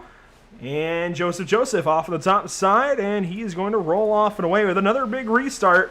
But this time putting Logan Hamilton mired in the back end of the top 3. In fact, he's going to have company from Noah Carmichael and Jeremy Berger if he's not careful here. Jack B. Ryan slots himself into second there, able to clear himself on Logan Hamilton. Jeremy Berger, as you see there to the outside, passes Noah Carmichael, and Ryan Dingler in tow behind him. Dylan Breton, good run for Jeremy Berger right now because he hasn't had the best last couple races at all. We saw he had a little bit of a spin earlier on in the race, so good turnaround for him right now, slotting himself in 4th place. It will be a 6th place last week for this driver of the Burger King. I believe it's a Camaro that we're looking at right now, and now, as we see, challenging quite a ways up the leaderboard. It's Logan Hamilton, the man who's been leading for quite a bit of the running so far. Now, sure, he's now on the chasing side as opposed to the defending side here in the second stage after Joseph gets a very impressive run to start the stage. But yeah, another thing that we're learning very early into the running is that you definitely want to be the person leading this race if we get a late race restart, because it's almost impossible to catch up to the leader within a couple of laps just because of how much of a jump you get from the restart zone. Backtracking a little bit farther, Ryder Shroud. This was a driver who was involved with an early incident, and the man he's currently challenging, Curtis Martin, for that 11th position, sideways off the quarter for Martin. Still going to be able to stick it side by side in the entry and challenge, and that's the 21. That's our points leader, Holden McGill, in tow. So if these two have a bit of a mistake, he'll be able to capitalize and claim a couple of positions coming off of the exit of turn 4. For the time being, if he can clear him, it's going to put Curtis Martin into the 11th position for the time being. And Martin leaned on Ryder's left front last time out of turn number 2. Now Ryder, very deep into the corner, almost gets to the back end of Curtis Martin. Now he's got to contend with Holden McGill, who's going to cut down low and motor right on by possibly that number 58 car of Schrauf, and he will do exactly that. Can Schrauf fight back in 3? I don't think so. I think that's a tall order. Oh, Rollefeld. He's all the way back here. Derek Rollefeld now in 16th position as he noses ahead of Brett Fisher. Rollefeld did just pit under our most recent caution flag. So pitting halfway through these stages really, I think, an option if you want to fight through some of these cars that you might not have been able to fight through otherwise. And Shelton gets into the back end of Fisher. Great save. Amazing driving there from the 30 car. Watchorn, though, going to capitalize on both of them, and he's going to fight to the outside of Shelton. Now 3 wide down the backstretch. Here comes Masati.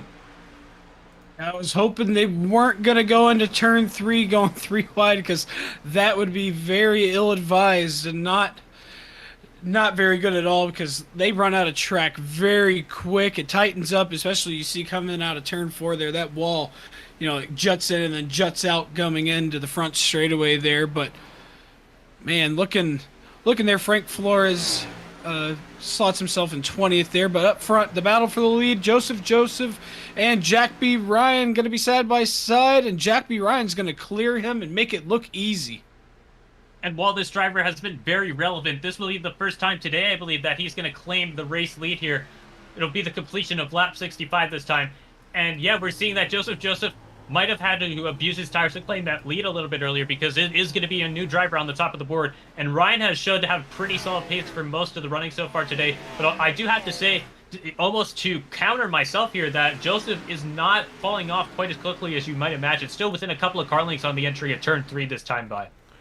It's going to be very important for these guys to be very easy the next 15 laps as we're getting closer and closer to the end of stage 2, which means these tires are going to start falling off. Noah Carmichael falling off as well. In fact, he's down to 6th position right now as Ryan Dingler goes on by in the number 8 machine. Andrew Cootie now going to go to work on the 03. Is actually Cootie a little bit up the racetrack right there. Kind of missed the entry, and that does hurt his exit a little bit. Sometimes you can run a little bit higher here at Gateway and arc down on the exit, but he didn't quite get the arc like he might have wanted to. A little bit slow up out of turn 2, but on the offense here into 3. And these guys, they pitted at the same time right at the end of stage 1. But, Cootie to the inside of Carmichael in contact there. They both hang on.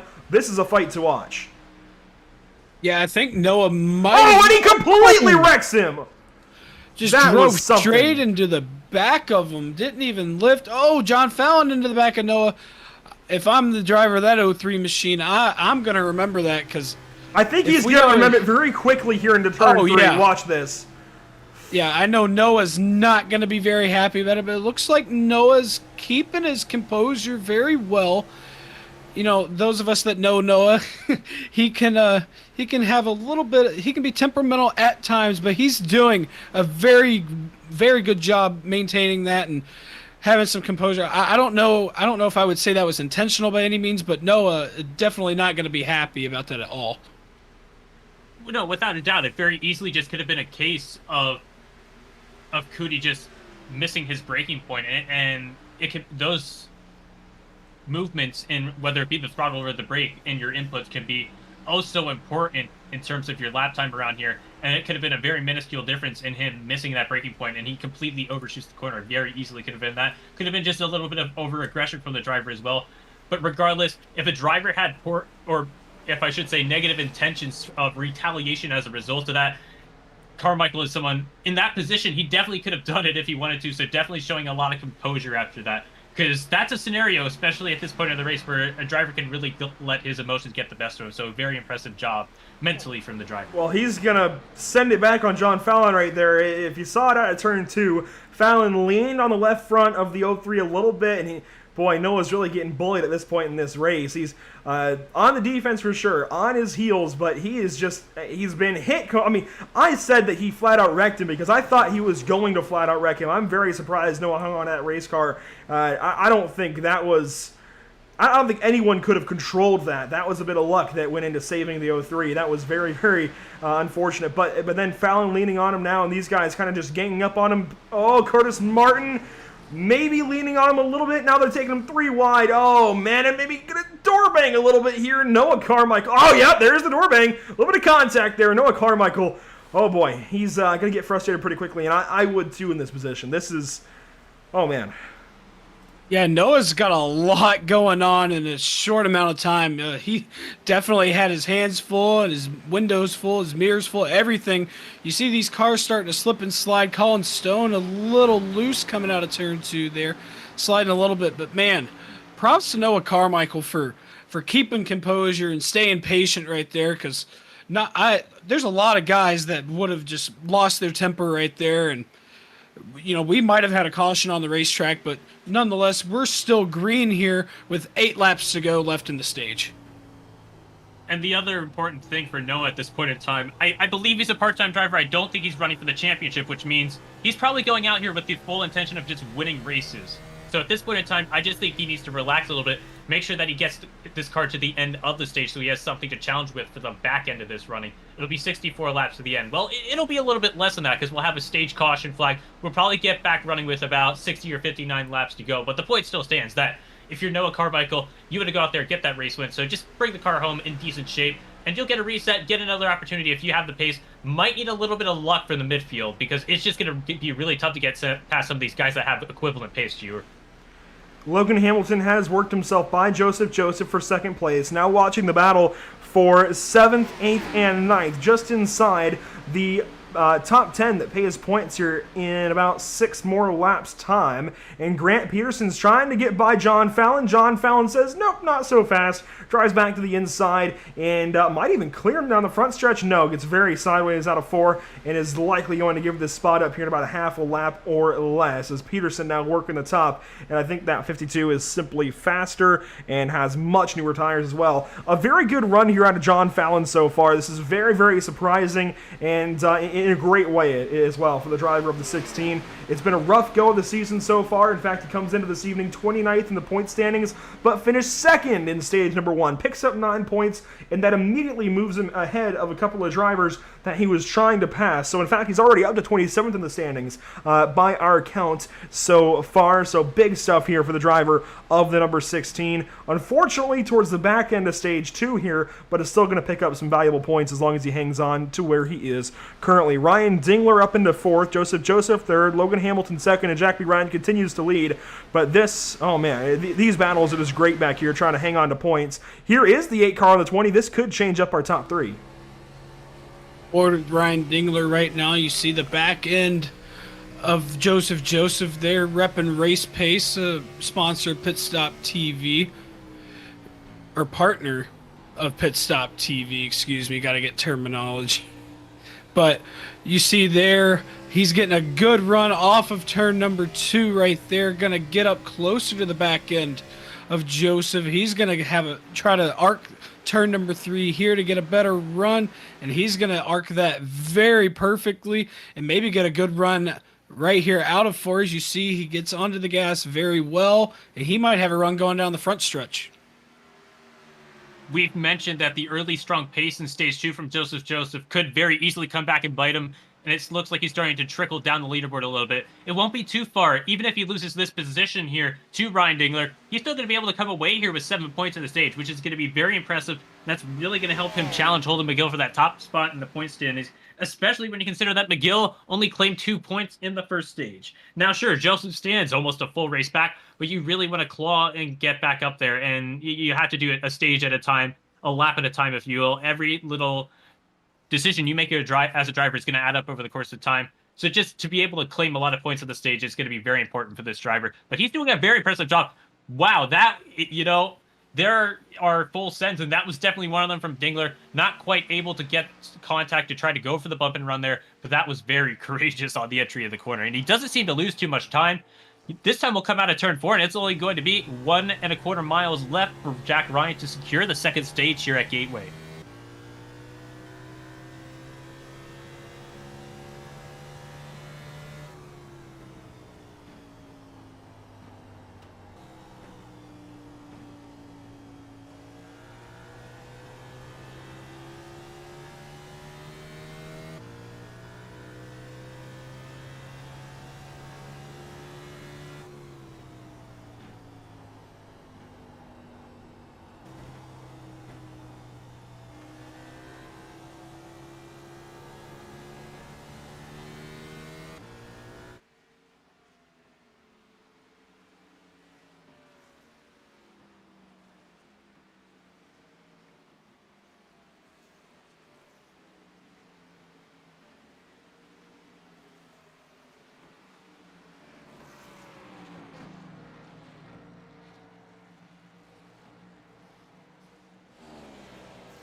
Looking here, Jeremy Berger rounds out the top 10 for stage number 2.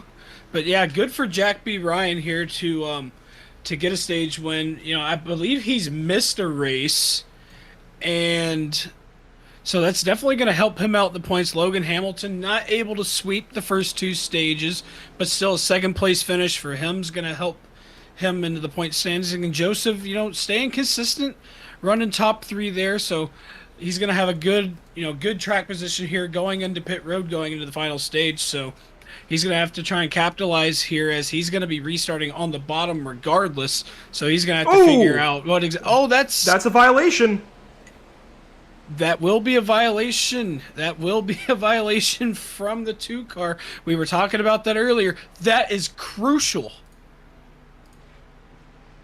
And once he misses the pin entry there, he's just in a bad spot regardless. Because you could say, oh, I missed the pin entry, I'll just wait to go around for the last lap, but it's going to produce a similar result. You're still going to be restarting near the tail end of the race field. So why not just come down to the pit road and just observe your penalty coming to the restart this go around for Jack Ryan. So very unfortunate for the driver of the 2, but I think he showed that he has a lot of pace. It'll probably take a lot to give him a chance to get back into the running, especially if the second stage is the final stage rather is as clean as the second stage was. We'll just have to see how the cards are played over the course of the final 60 laps or so here at Gateway. But yeah, all around, a lot of impressive showings from these drivers. All around the top 10, a lot of good storylines, and we still have a lot of time to tell these stories. It's going to be a lot of fun over the last 60 laps.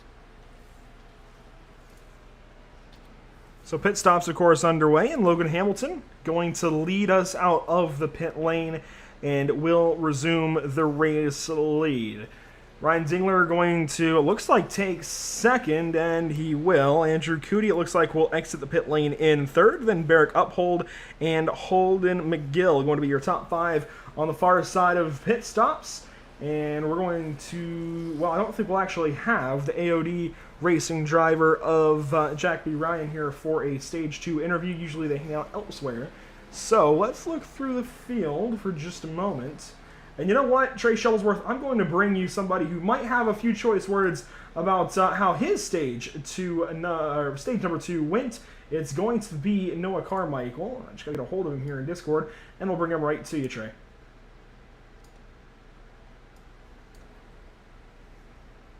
Hey, Noah, it's Trey with Pit Stop TV. Do you have us tonight? I absolutely do. How you doing, All right. baby? I'm doing great tonight. Hope you are as well. I know you didn't probably get the result that you wanted there in the second stage. What are the initial feelings getting a little bit of a breather after that contact with Andrew Cootie? He got really mad at... Sorry, I know you probably can hear my chat. Honestly, it's just people driving like very aggressively. He yelled at me saying like I was braking at the start-finish line, but it's like he's either blind or stupid or a mixture of both, because if you look at my lap times the last 5, like the entire race, I was parking at the exact same spot. Everybody else had no problem, and he's the only person who just absolutely sent me packing into one, but it's not his fault. And then the 6th car did the same thing. He tried doing a slide job, but no one was home. But it was a rough finish because we had a really good shot of getting a top 5 in that stage, but now we're going to try and rebound, and hopefully I can catch that 9 car. I'm not going to send him packing because I'm better than that, but just a rough way to end stage 2 after how well stage 1 went. And not just for you, but for the whole field.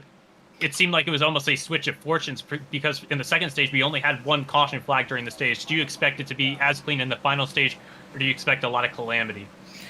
It's usually without this race feels a lot like how Milwaukee went. People are just like very aggressive. So I expect there to be some carnage towards the end of the race. We might see a couple of green-white checkers. I wouldn't be surprised, but like overall, it's been a good race. This race has been fun for me. I'm still enjoying it, but I expect maybe some more cautions towards the end of it with how these things are going.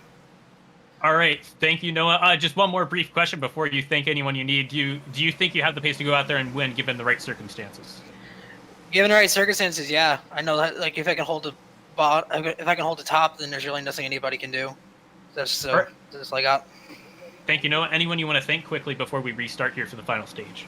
Just all the East Coast Autosport guys, all the guys who support me back home, all the Racing Nation TV guys, and also we're looking for sponsors for not only this league but all the leagues in the Sebring 12 hours. So if you're looking for a sponsor, come hit me up. All right, thank you, Noah.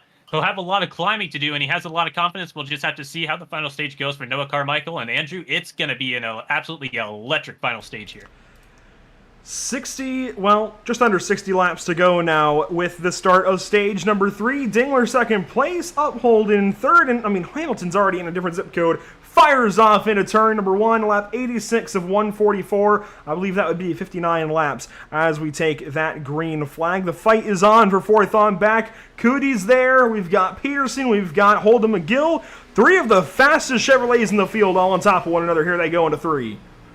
Yeah, you want to talk about him being in a whole other zip code. If he keeps that up, he's going to be crossing state lines soon. Well, state lines aren't far away to get to Missouri, to be fair.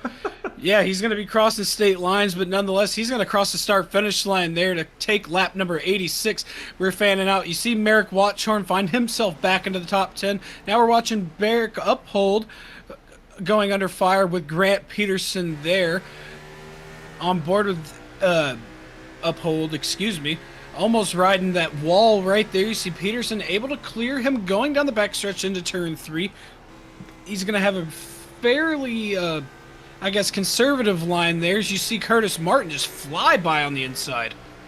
And that was a pure power move from Peterson. Not only was he able to clear Uphold from the inside line going into the entry of the corner, he's able to come off the racetrack and get the maximum amount of time through the corner by being able to get an excellent apex throughout the entire corner. That's going to help him continue to move up the leaderboard here. He stands on the back end of the top 5 right now. A little bit of an update. This is actually a race-changing update. Race Control is going to hand out a drive-through penalty for the number 12 of Logan Hamilton. That's your race leader. The call is going to be holding up the field by failing to maintain pace car speed. He was 15 miles an hour slower coming to that restart box, according to Race Control. So we'll have to wait and see when that penalty is going to be served. And the unfortunate thing about this racetrack is that might put Hamilton a lap down. That's really going to hurt his chances of even getting a good points run here. But you know what? That is the point of the penalty, of course. You want to hurt that driver where they're going to feel it so that this kind of thing does not happen again. So if you race control, that's certainly the intended consequence. And Logan Hamilton going to have to pit under green to serve this penalty. Oh boy, this really does change everything. And he's going to have to come in. Is this a pass-through or is this a stop and hold? This should be a pass-through, right? Yeah, it's just a drive-through, and you saw there he was under the he did make the commitment line, so good for him for not having to do a double penalty there. So yeah, this is just a drive-through penalty for the 12 Logan Hamilton, but it really sucks for him because we saw he had a lot of pace, was really good today, and was definitely one of the guys to pick to win. Looking outside the track there for a second, no traffic because they're all here watching the race, and we have cars. A big gaggle up here around Nate Brooker, Jack B. Ryan, almost a big wreck back there, but they keep it going. But nonetheless, Ryan Dingler up in front, as we said earlier, kind of in his own zip code. Curtis Martin doing well for himself, running down Merrick Watchorn right now. Taylor Butcher Benjamin and Derek Rolleveld trying to find themselves. Actually, they are in the top 10 battling here. I believe I just saw Nate Brooker slam hard into the inside wall on the back straightaway, and that there will be a caution flag. We'll have to see if that was the cause of the yellow flag, but Brooker, that could be race ending. Not sure if he's had to utilize his fast repair yet. See a little bit of damage on the front end of that Toyota Camry.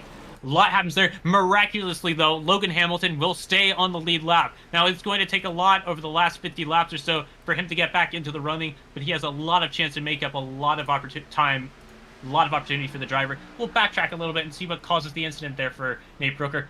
That was a courageous dive into the corner by Ryder Schrauf. And now we see coming to the inside. This driver I'm a little bit unfamiliar with tonight, Frank Flores. We haven't talked about him too much tonight.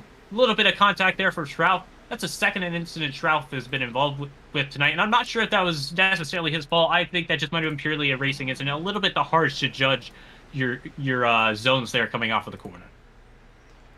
We'll watch this back and get a nice look at things again. Ryder Schrauf, he's going to take this move in the 3 car. Had just lost a ton of positions. That's why he makes this move. Nate Brooker was certainly already on his heels. Then Nate decided to race back, and Flores almost gets him. And Schrauf, a little bit slow on the top side, just came down the racetrack. And oddly enough, 2 admins getting into one another. Very unfortunate there for both drivers, and mostly Nate Brooker, of course, bearing the brunt of that. And he was in that gaggle of cars that Trey had called out and said, we almost have an incident. Okay, they're going to race fine. And, unfortunately, half a lap or so later, they end up with calamity for the number 3 car. Looking up at our race leaders, Ryan Dingler is in P1. And I think this is a no-brainer. You want to stay out. You want to keep these tires in your race car. We have 10 laps on those tires, and a lot of those under caution. In fact, I would say almost half of those under caution flag conditions. So I think this is a no-brainer for these drivers. We might see Andrew Cootie maybe defy that. No, he is going to stay out. We'll see what the rest of these guys do. Yeah, I mean, I wouldn't expect to see anybody within the top 20 come down because, as you said, we have 10 laps on these tires, and half of them are under caution, and these tires aren't really up to temp. Looks like Robert Pattengale, Logan Hamilton coming back down. Looked like Roger Shelton came down as well.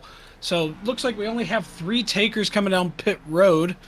But yeah, I mean, looking up further the field, Andrew Cootie, last week's winner, finds himself in 2nd place right now. Grant Peterson in 3rd.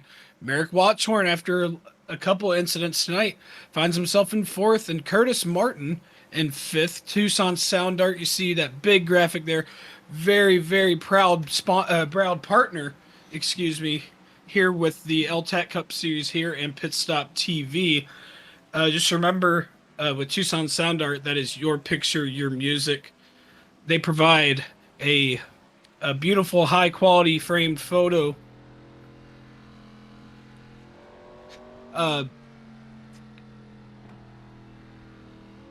with a built-in Bluetooth speaker. Sorry, I lost my train of thought there. With Sound Art, you get the best of both worlds. Visit TucsonSoundArt.com for additional info. And if you're interested and you go to checkout, use promo code PitStopTV at checkout and get 10% off.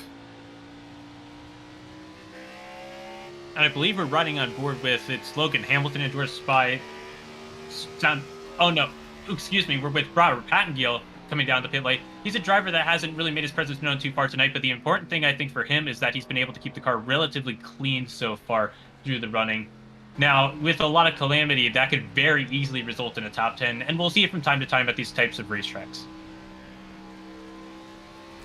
So Robert Pattengale, with his pit stop, going to fall into the 26th position. He is one lap down. The only car on that lap with him is Kevin Franks, the number 98, the Daytona winner. In fact, the Tucson Sound Art 250 winner. It's on the bottom side right there. In fact, letting the other Tucson Sound Art car go by. That was Logan Hamilton that time in the number 12.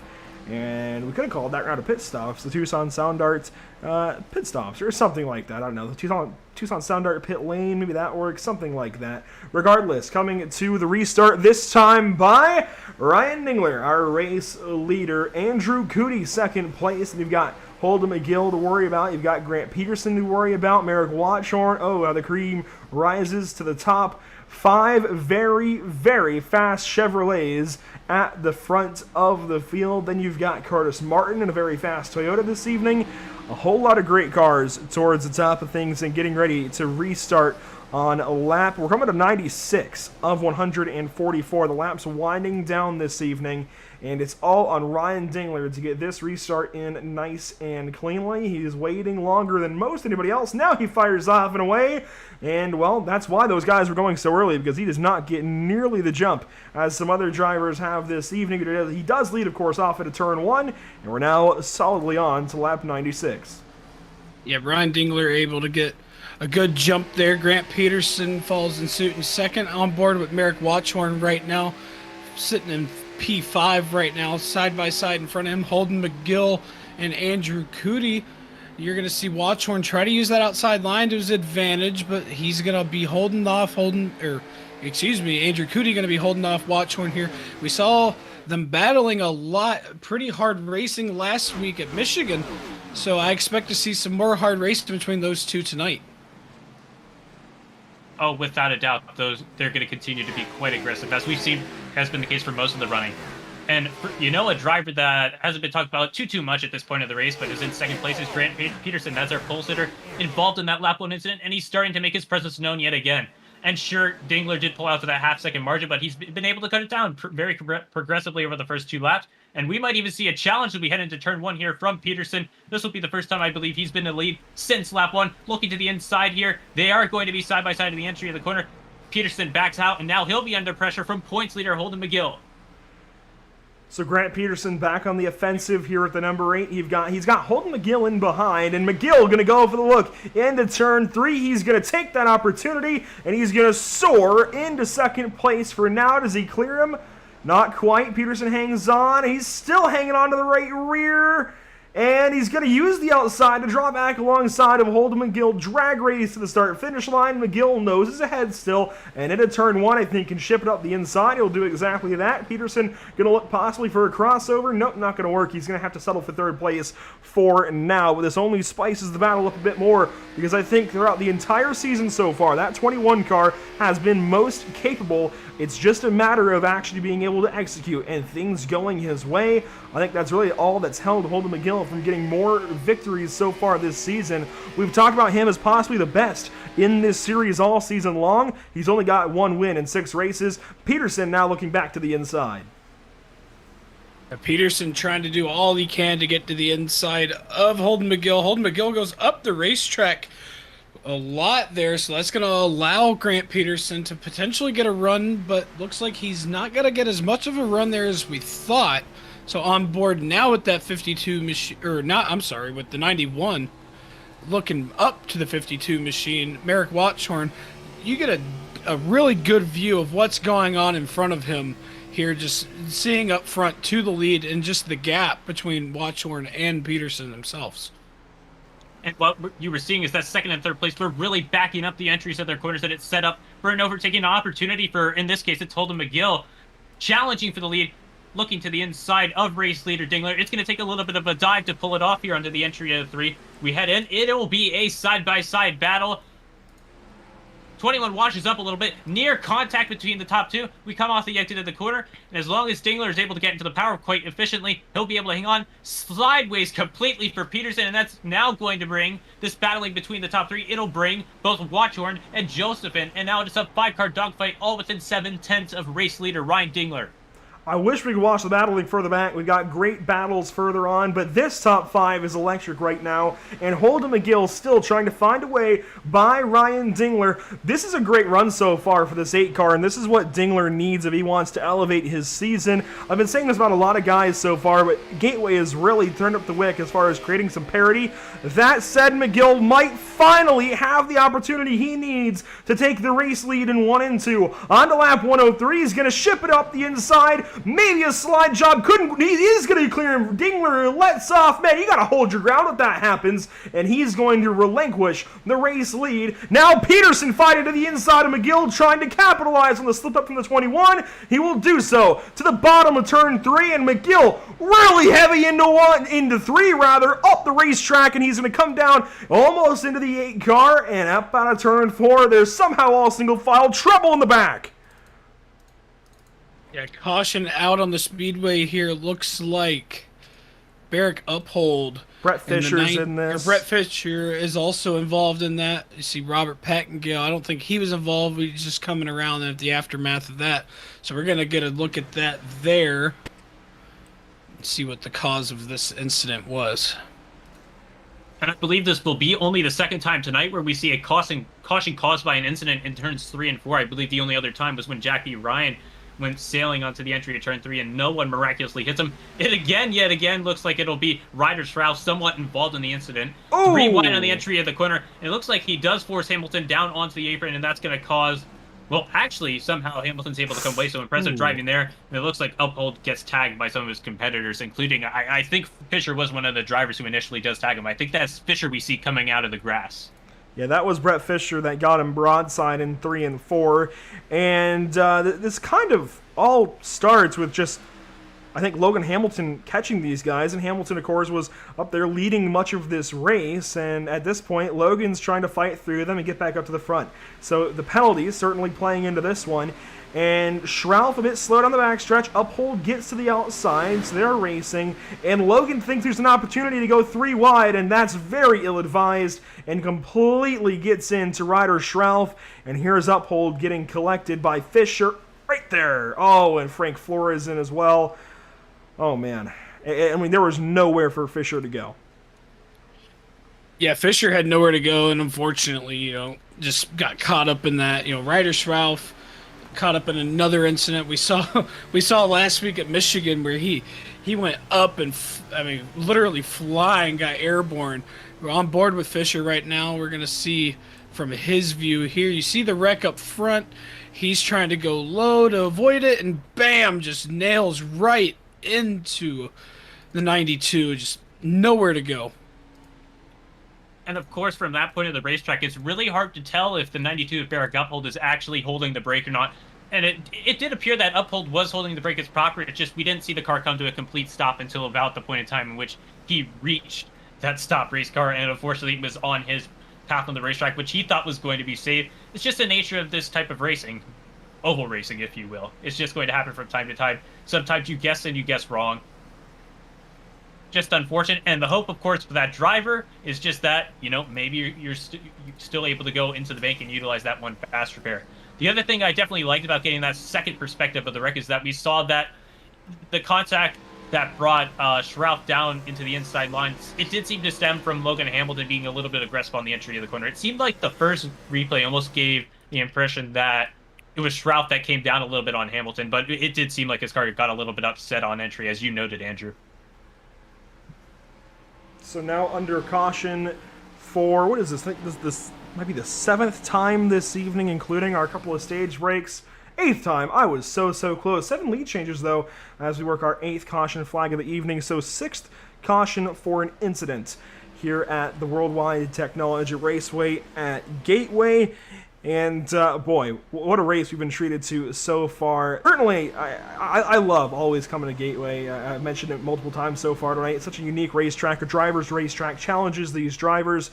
And this is the result. You get things really shaking up. It's not like those big speedways where you can kind of work the draft and just work the aero to your advantage. You've certainly got to go out there and muscle your way into a race leader like Ryan Dingler has done so far.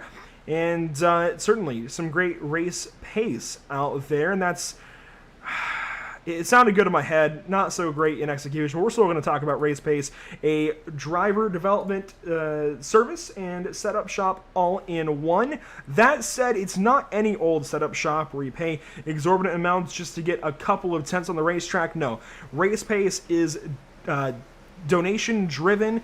You'll work with Tyler Campbell, a real-world race engineer, to pick up pace before your next race on the iRacing.com sim, most notably over on the road side, and especially in those GT cars, but there's an open-wheel vehicle pictured. I believe that would be an F1 car pictured there in the logo, so by all means, it's more than just GT3 and GT4 and GTE. Tyler Campbell and the Race Pace setups team will get you feeling pretty good and looking pretty good atop the scoring pylon as well. Check them out at that Discord link on the bottom of that graphic. Coming to lap 108 of 144, and Ryan Dingler, he's going to pull off and away.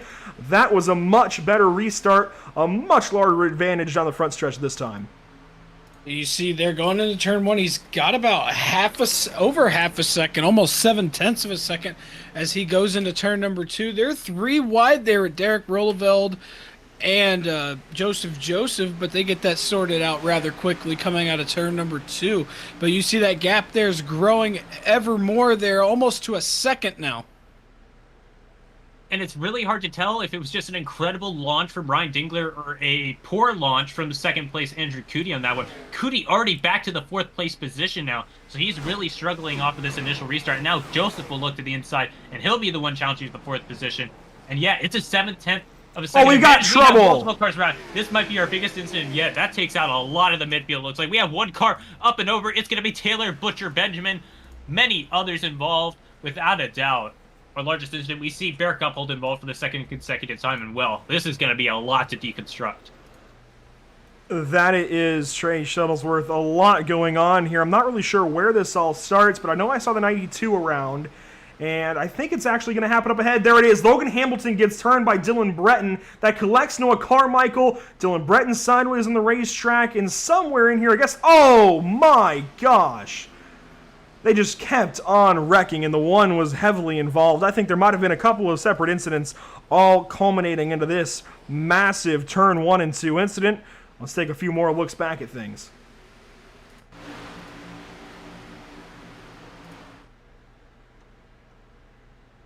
Looking here, following Taylor Butcher Benjamin here, you see he wasn't caught up in the initial part of that wreck, but we're going to see up ahead. You see Taylor's just on the bottom. He's going to slot himself up to the top behind Curtis Martin. He's going to go to the inside there. You see the contact behind, and then there's more contact with John Fallon, Curtis Martin.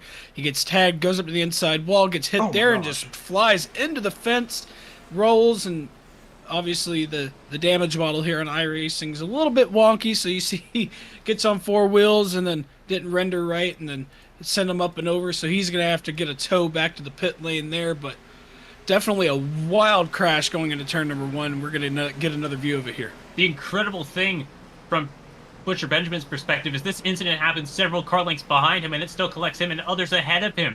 So we see really how much of a beast this racetrack can be from time to time. That really is an unconventional racing incident. Without it, it's just very rare to see something like that occur. It's just, absolutely bizarre, quite frankly. Yeah, John Fallon got hit in such a way that it just sent him up the inside curbing and into the number 1 car, because the incident actually is Breton hitting the 12. That sends the 16 into the 1, collects Curtis Martin as well. Sean Deal in the middle of this, and oh my gosh, Hamilton with big contact. Thankfully, Noah Carmichael gets away somewhat unscathed, but still a lot of contact for the 03.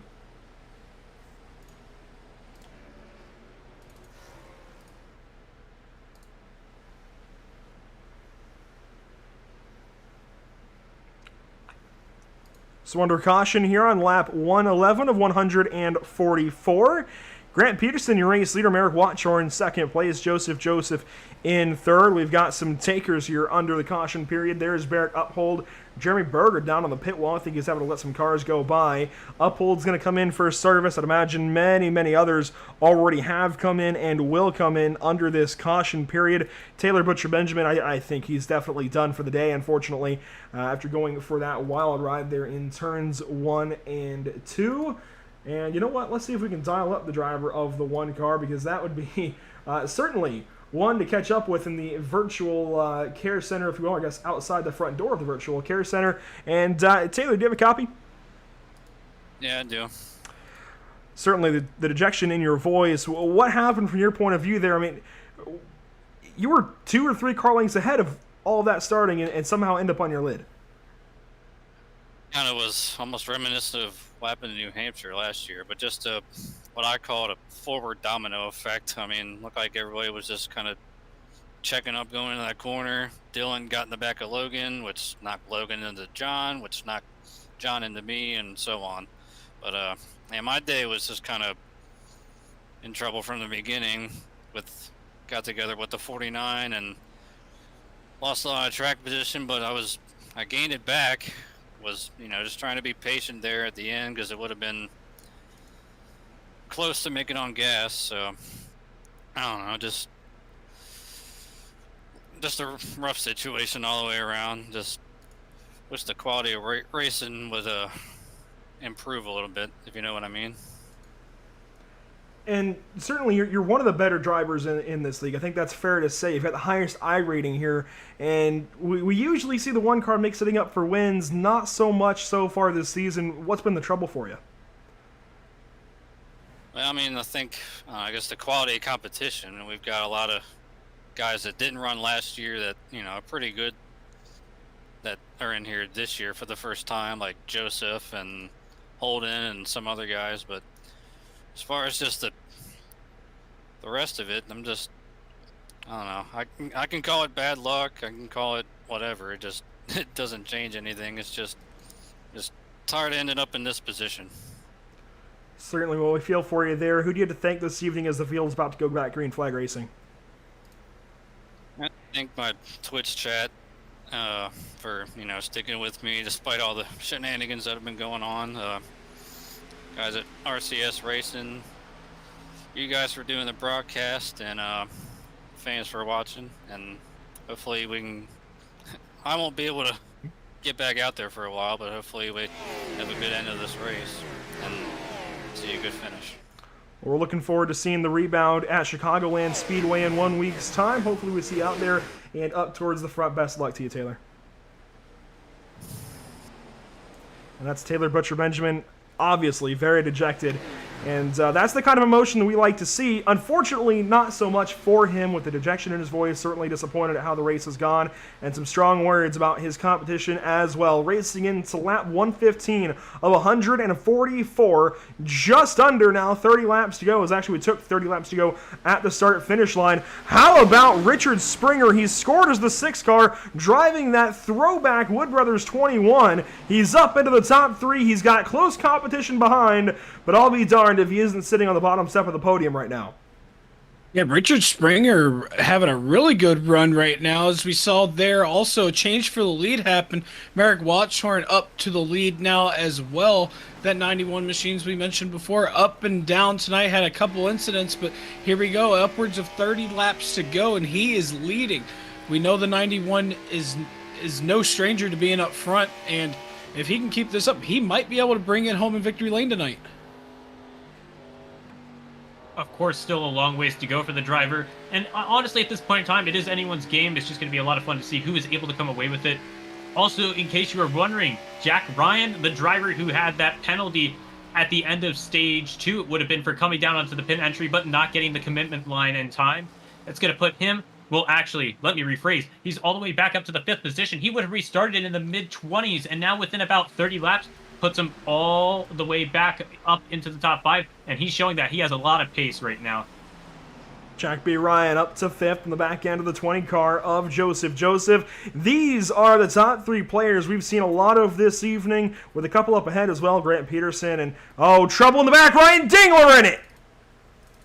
Yeah, Ryan Dingler, and looked like the 9 of Andrew Cootie kind of helped him get around. Oh, more contact.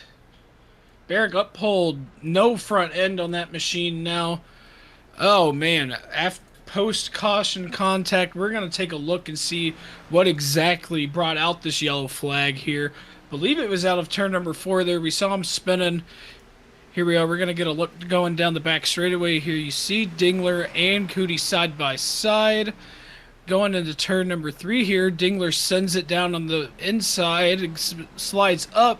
Cootie's going to go down. Yep, there it is. The left contact to the left rear. Just spins him, kind of pushes him, and there it is right there. Gets into the inside wall. Then you're going to see Uphold come out of the corner right here. And, oh, he backed up and just unfortunately hit him and collected Robert Pattengale as well. I'm sure drivers such as Uphold will express their displeasure. And it'll help in the long run because it's going to ensure that other drivers make sure to hold on to their brake until everyone gets clear of them. I'm sure Dingler will take that into account into the future. And also to add, I feel like Andrew Cootie is going to be a man who's going to have a lot of people that have negative feelings towards him after this one. This is the second time he's going to be involved with an incident. And after speaking with Carmichael, who showed a lot of displeasure, we could definitely hear the same from Dingler following the race tonight. I'm not so sure, though, that Andrew Cootie is really at any more fault than Ryan Dingler here. And this might be a hot take, but I think they're just racing at this point. We're down under 30 laps to go, and Dingler washes up the racetrack. He's opened the door. Now, I do think Cootie took a little bit too long to fill that gap if he was going to, because I think Dingler went for a late apex, but Dingler just trying to cut the corner back off, and Cootie, it looks a little bit worse from that angle for Andrew Cootie, but it's really hard to say if anybody necessarily did anything too terribly wrong. Again, these guys are racing inside the top 10, close to the top 5 with under 30 laps to go, and it is go time. You open the door, expect it to be filled. It's hard to say if Cootie should have gone. I don't necessarily think he should have, but it's hard to say that he's necessarily wrong for doing so. I can't really blame Cootie for that at all, really. I mean, if you see the gap, I mean, you kind of got to go for it. I mean, we're upwards of 25 laps to go now. I mean, it's getting into crunch time. You see the gap for it. I mean, I personally, I probably would have taken, I would have done the same thing. You know, unfortunately, there was the contact made. I'm sure was definitely not intentional on Andrew's part there at all. But, you know, unfortunately, it's just part of racing. You know, it's just something you have to deal with. And Cootie seemed like he's had pretty consistent race pace for most of the running, and he's running near the back end of the top 10 at this point in time. So it does make sense that you want to be aggressive as a driver. And yeah, without a doubt, though, we do have to definitely thank all of our partners here at Pit Stop TV, because it would not be possible for us to present these events without these incredible partners, such as Sound Art of Tucson, Race Pace Setups, Permanent Makeup in Maine, and of course Whiplash Media, providing a lot of the graphic content that you see on display, as well as the camera packs tonight. A lot of people go into making these broadcasts look and sound as they do, and actually, that'd be a great segue into Tucson Sound Art. Use it a couple of times, of course. You can even watch one of our broadcasts using Tucson Sound Art as the way that you decide to listen to it. It's a great product. Definitely recommend taking a look, at the very least, at their website and their social media channels, because Tucson Sound Art, some quality people, very quality product, and by all means, recommend every bit of what Tucson Sound Art does at TucsonSoundArt.com. And we've already talked a bit about Race Pace Setups and Tyler Campbell and everybody at the Race Pace organization. Great stuff going on over there. We've used some of their setups before at Whiplash Racing, and certainly great stuff coming out from that camp. A big shout out, as always, goes to Permanent Makeup in Maine.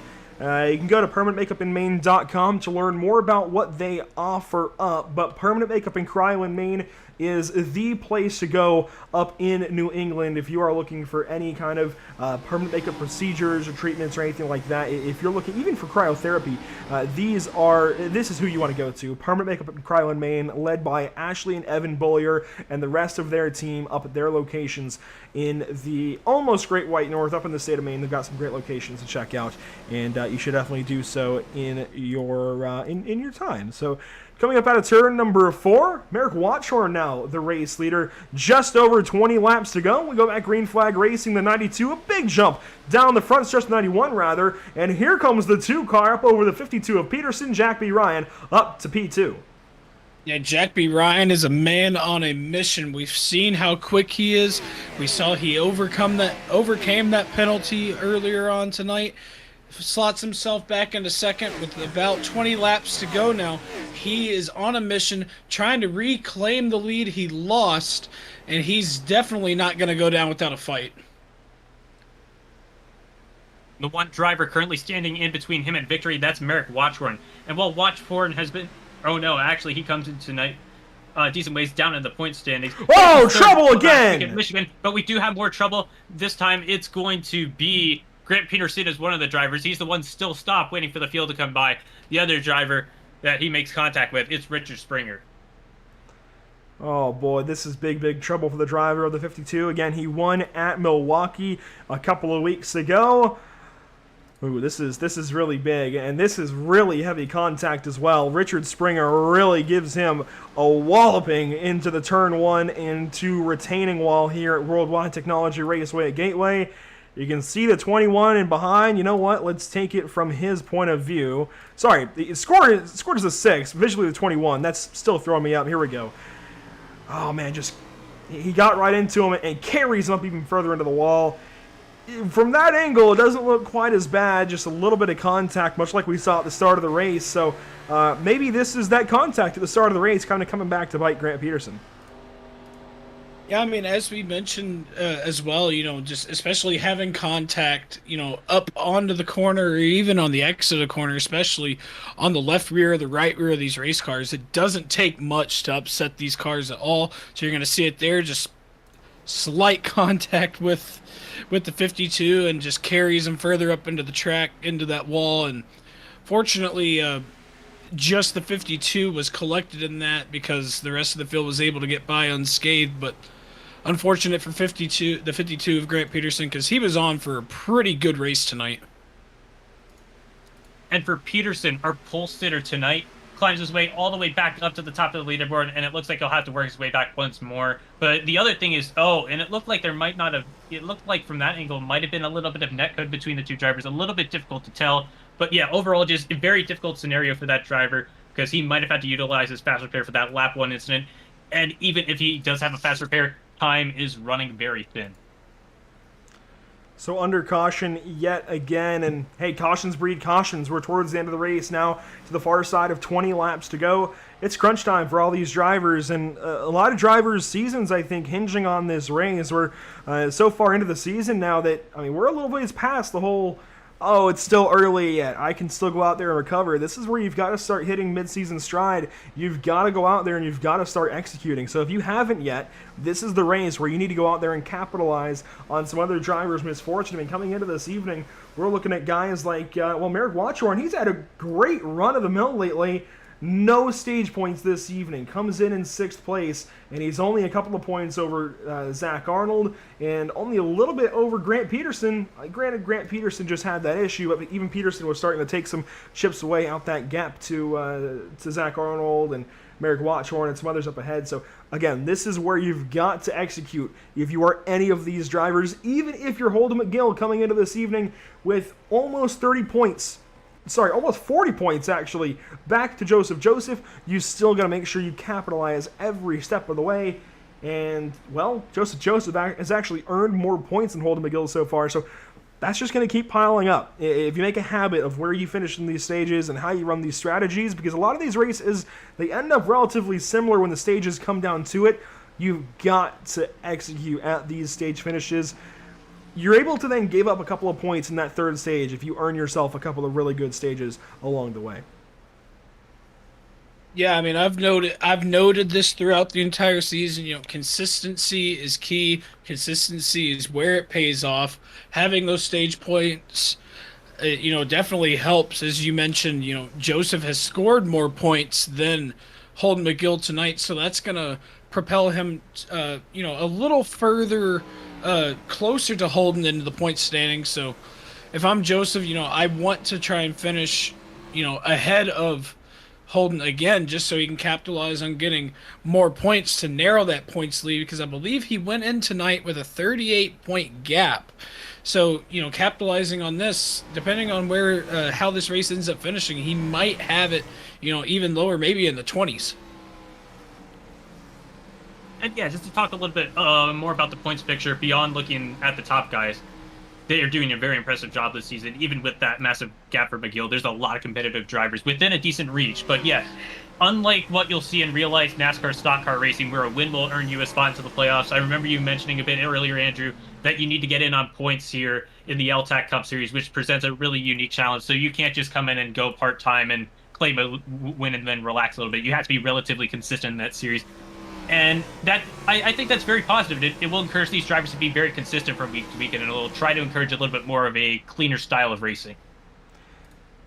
Yeah, I was talking about Andrew Coote when I said that earlier on, how he got the win last week at Michigan, but is still several positions outside of the playoffs, even with his stage points this evening. He's gotten a couple of spots in this race. I think he's passed up Sean Deal at least with just stage points, but you've got to execute every step of the way.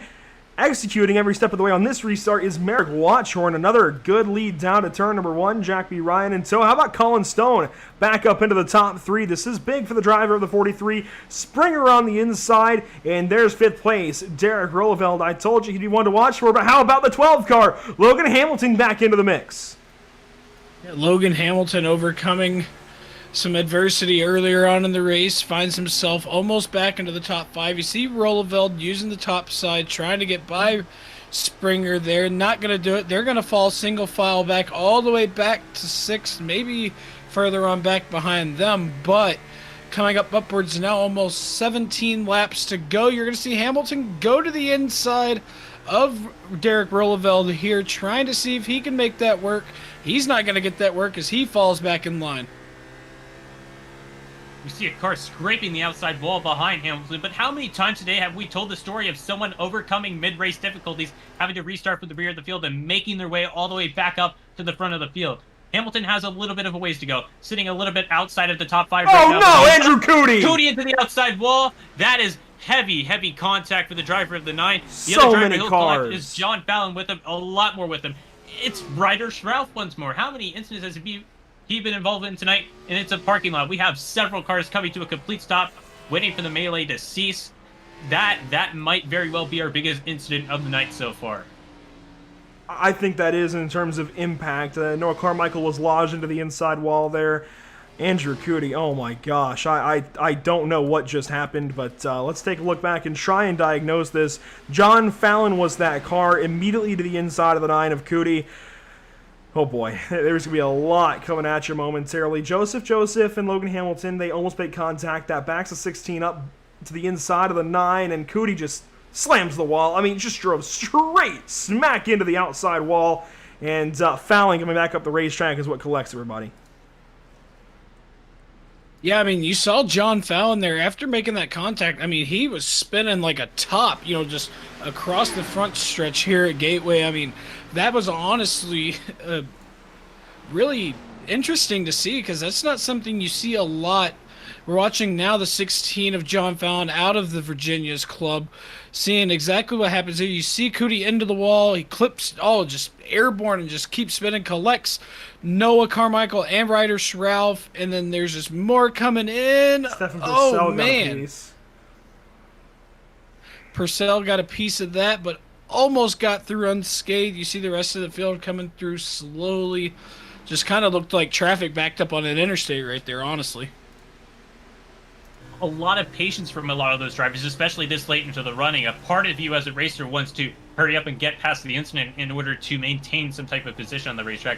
Now we'll ride on board with another driver who had a lot of heavy contact with that incident, Noah Carmichael. Despite his early strengths in the race, it looks like his potential good run is going to come to an early end. So yeah, there will be about 2 contacts, and it looks as if he almost becomes lodged with that inside wall along the front straightaway. He's going to be one among many cars who drive away from that incident without a front end on their car. It seemed like there were several cars without a front end. Not almost lodged. He did get lodged in the inside wall there. Noah Carmichael, heavy contact. Let's see Stephen Purcell navigate through here, and it all just kind of happens up ahead. He gets on the brakes, and he needed to get on the brakes here. I think actually Noah Carmichael, as Purcell weaves between Fallon and Carmichael, I think Noah Carmichael actually would have been better off gunning it and never lifting through there. It looked like getting on the brakes, slowing down is why he was collected, unfortunately. And that's the kind of incident that stings for a driver. When you do the right thing and you lift and you brake hard for an incident and that's why you're in it, that is what's going to sting for Noah Carmichael. And that one, unfortunately, he's going to take a very early exit. I mean, he was racing up into the top 2 almost earlier on in this race, certainly into 3rd, and had great speed early in this one, then got into that contact with Andrew Cody, and it, well, unfortunately was on from there. But hey, the guys who are through this, the guys who are in front of this and keep racing, Merrick Watchorn, the race leader, Jack B. Ryan, 2nd place, then Colin Stone, 3rd, Richard Springer, Derek Rolleveld, Logan Hamilton, Joseph, Roy Grande, Ryder Schrauf, and Ryan Dingler now. The top 5, and wow, Ryder Schrauf, I'm surprised he's still on the racetrack. Look at this, number 58 car. He's got no front end on his machine. And it looks like he's driving a modified out here, but you know what? I mean, as long as he doesn't have required repairs and that motor's still going and that thing's able to keep going, I mean, I don't blame him for trying to stay out on the racetrack. Try to capitalize as much as you can. Try to get as many points as possible. The straightaways are definitely going to hurt with the amount of aerodynamics and potential engine damage to the 58 Camaro. But if Schrauf is a driver who can manage the corners quite well, I think he'll be able to compensate a lot around Gateway. Of course, the other thing is that we'll have short runs, so if he understands how to maneuver around race cars in tight packs, he can make up a lot of positions on the racetrack. And if there's more crashes on the racetrack, that's another way in which this driver can make up quite a few spots. We'll be coming to the restart. It'll only be 11 laps of running left. So, even more so, crunch time for all of these drivers to get up there and get it done this evening. Watchhorn still your race leader, Jack B. Ryan on the inside.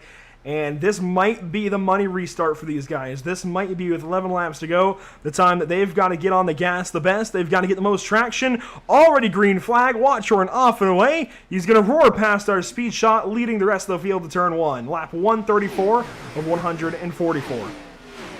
Yeah, one thing I've noticed that we've seen every restart, you know, we've seen the leaders elect to go on the outside, and they have gotten a really good jump every single time. You see the guys further on back fanning out. Looked like almost 4 wide for a second. Could have just been the angle of that. But Richard Springer up front, still holding on to that 3rd spot. You see Joseph up here. You see Kevin Franks up here in the 98. Winner at Daytona. He's up into the top 10, excuse me. Ryan Dingler back in 9th, but here we are, Roy Grande working on the 20 of Joseph, and Joseph goes up the track just ever so slightly. This is a good run for that 18.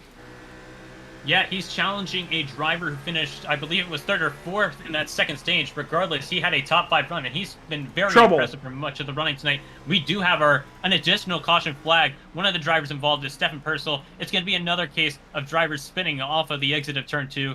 It'll be both him and the 04. That's yet again Curtis Martin getting involved in another accident at Gateway. It's just been a very tough go for that driver tonight. We'll see how it all happens this time up out of turns 1 and 2. Martin with no nose on that number 04 Toyota Camry. No rear end either. Wow, heavy contact for him earlier. And they just meet in the middle. Purcell came down a little bit, Martin up a little bit. Berger thankfully checks up, gets by, and oh man, that hit. The 1-2 punch, both for the nose of the race car and the rear of that race car for Stefan Purcell out of California. Big contact, and unfortunately that's going to make a bad night even worse, and certainly handicap his evening.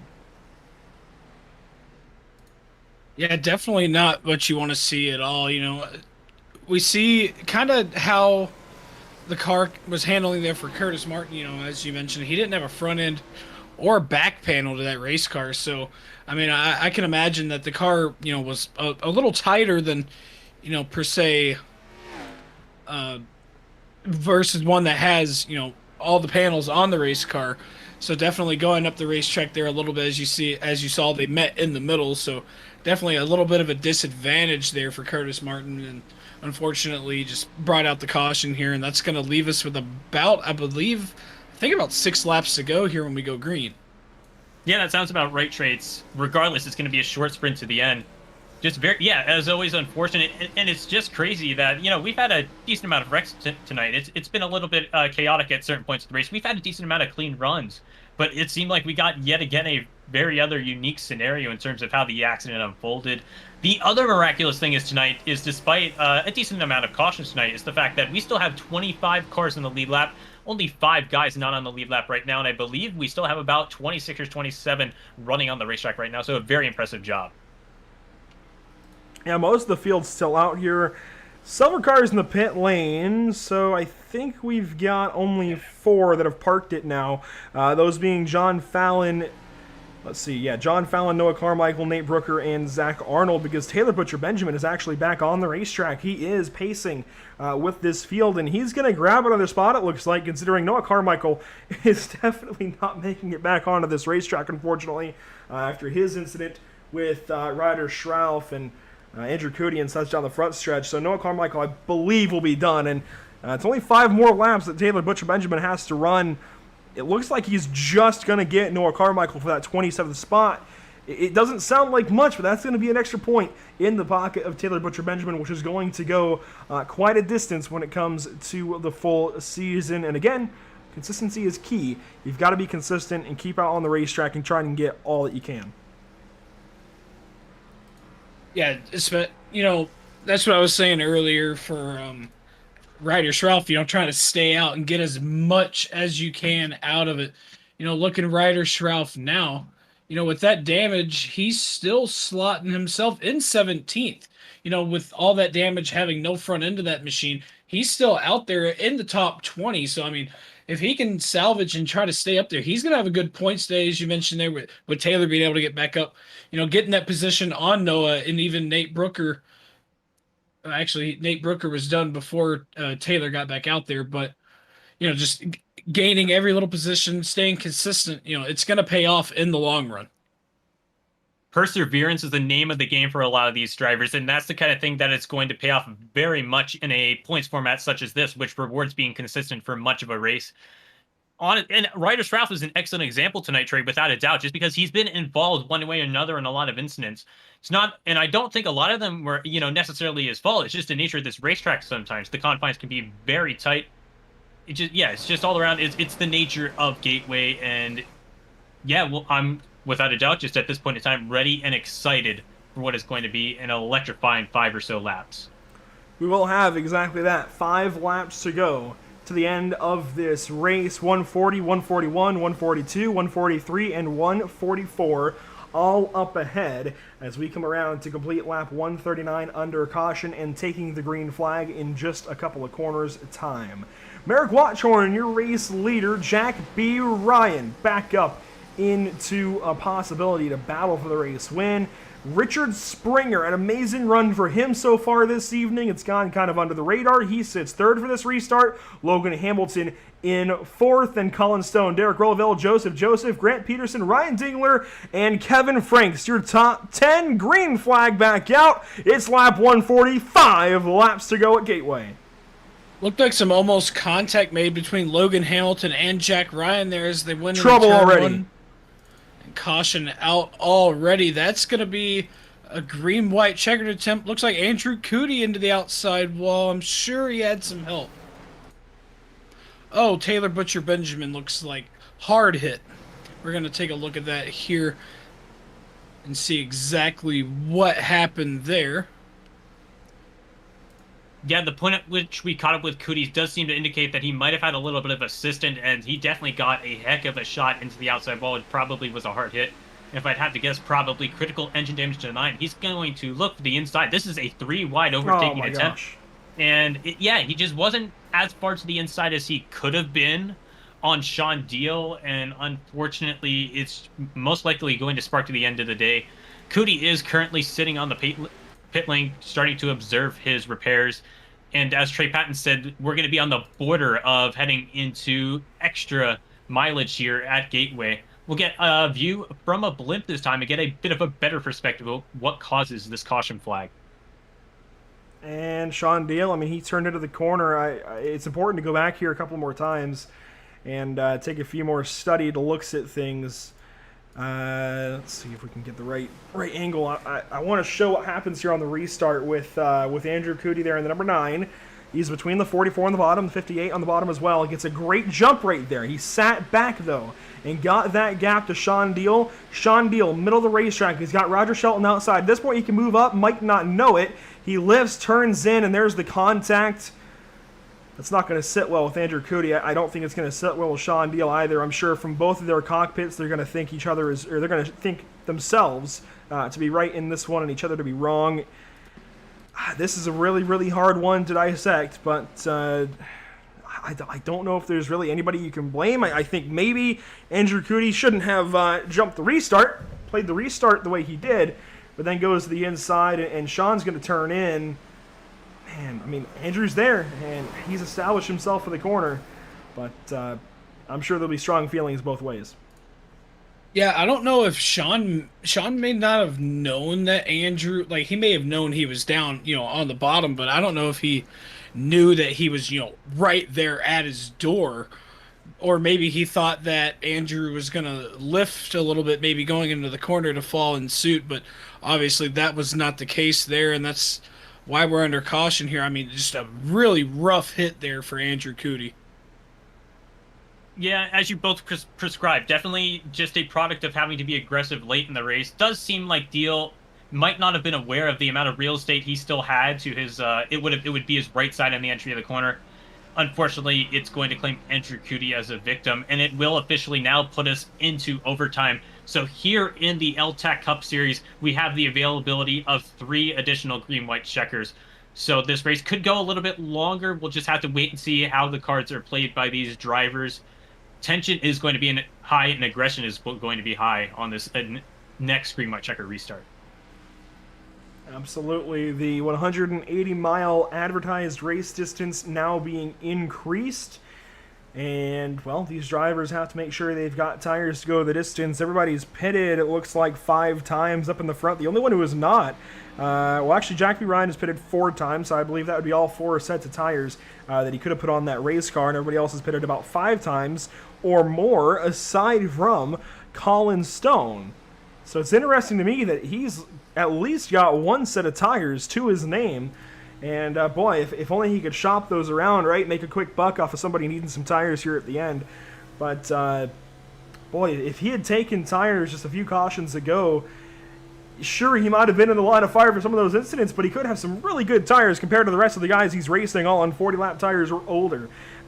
Certainly, Colin Stone might be kicking himself in the rear end after this one. He's lining up 6th place with this restart, and that's just something interesting to me. The fact that he has budgeted his tires so well that he pitted at the same time as everybody else the last time, but still has an extra set in the pit lane. Regardless, Merrick Watchorn, your race leader, and Jack B. Ryan, 2nd place. Richard Springer now goes up to the top side as Logan Hamilton is going to line up 3rd. Rolovell to the bottom, he's going to take 5th, and Stone will take 6th. Then we got we've got Joseph, I believe, lining up 7th. Grant Peterson should be lining up 8th. And Kevin Frank's way back there, leaning back at the bottom side. Boy, the bottom's very unorganized, very unpacked. The top side is all well together. And Ryan Dingler should come around and restart in the 10th position. So it is L-TAC Cup Series overtime. We're going to have 2 laps to go. That's 2.5 miles, or 1 lap at Daytona, 1 lap at Pocono, 1 lap at Indianapolis, and it's underway. Green flag, 2 laps to go. All right, we're back under green. Merrick Watchorn able yet again to have a really fantastic restart here. They're going to be side by side up ahead, or slightly behind him, excuse me. Coming down the back straightaway, they're going to be side by side. Jack B. Ryan and Logan Hamilton. Richard Springer, they're also fighting on the outside, trying to slot himself into 3rd. He's going to find himself in 4th under a fight from Derek Rolleveld right now, coming to take the white flag. And it by no means is going to mean that the race is over and done for Merrick Watchorn, but Hamilton was doing an incredible job of pressuring 2nd place Jack Ryan, and it means that all Watchorn should have to do coming through 3 and 4 is just execute and hit his marks. Might have to be a little bit defensive if it's an aggressive throw from Jack Ryan. down the back straightaway for the final time at Worldwide Technology Raceway at Gateway. It is mano-y-mano. Jack B. Ryan a bit further back, but Merrick Watchorn misses the corner, and Jack B. Ryan through to the race lead. A last lap pass and a last lap crash for Merrick Watchorn. The entire field is in it, but Jack B. Ryan is going to come through and collect victory. Oh my gosh. The entire field back there. We got Ryan Dingler pirouetting through the air. Guys, what is this? What is this? Joseph upside down as well. What a chaotic finish here at Gateway. That's one we did not see coming at all. I thought Merrick Watchorn was going to sail away into the night. That was his race to lose, and boy, did he lose it. And it'll be the second week in a row in which potential triumph just turns into tragedy for Watchorn. He just came up short after a little bit of contact on the last lap at Michigan, and this time it'll be all by his own doing, unfortunately, on 3 and 4. Just overcooks the entry a little bit, and what follows is just an incident like anything I've ever seen at Worldwide Technology Raceway before. Well, here's the replay up out of turn 4. You see the smoke in the background, and this is just a wide view of everything happening from our speed shot in turn 1, the whole field coming through. I mean, this is nuts. This is borderline ridiculous. I mean, oh my gosh. It's unfortunate because you can't blame these guys for not lifting, that you've got to race back to the line.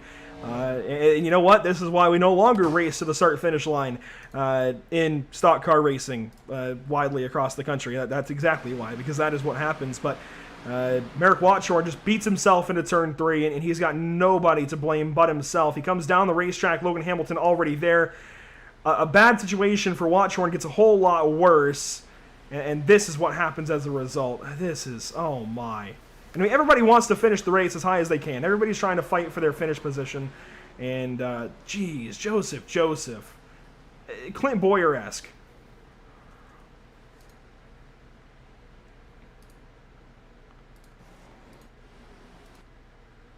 We'll take another look back here at everybody who's ride through all of this. We'll in fact go on board with Joseph, and this is nuts. This is absolutely the wildest finish I've ever seen anywhere, especially here at Gateway. I have seen a lot of wild finishes here.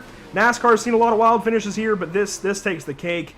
This is Joseph's perspective, and there's gonna be a lot of sparks here momentarily. Oh my gosh.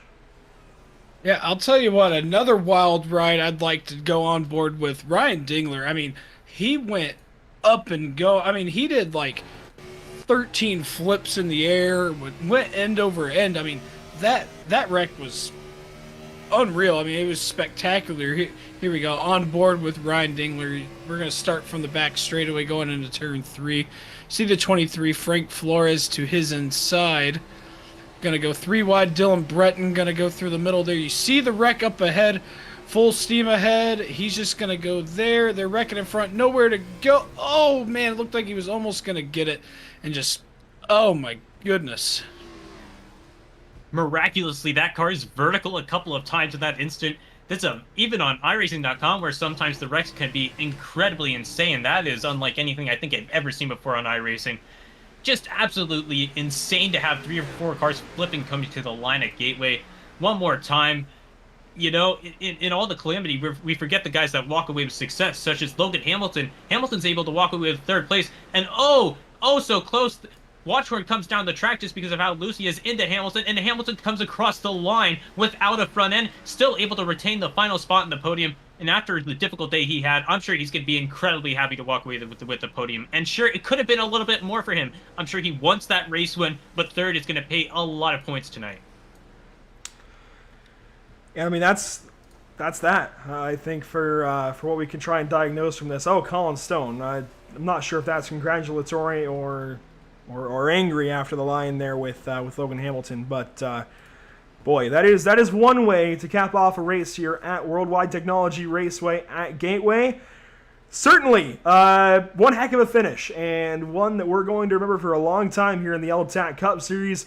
We will take this moment as a nice little post-race break, collect our thoughts, and allow the drivers to do the same as we get ready to talk to them on the far side of what ended up being 146 laps here at Again, Worldwide Technology Raceway at Gateway, certainly one heck of a way to cap off the evening. Fireworks in the distance down the back stretch. Merrick Watchorn beat himself into the corner, gives it up to Jack B. Ryan, and we'll be talking to he and the rest of the top three momentarily.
Sound art is a product that is a speaker and it's art. We combine it together and we call it sound art.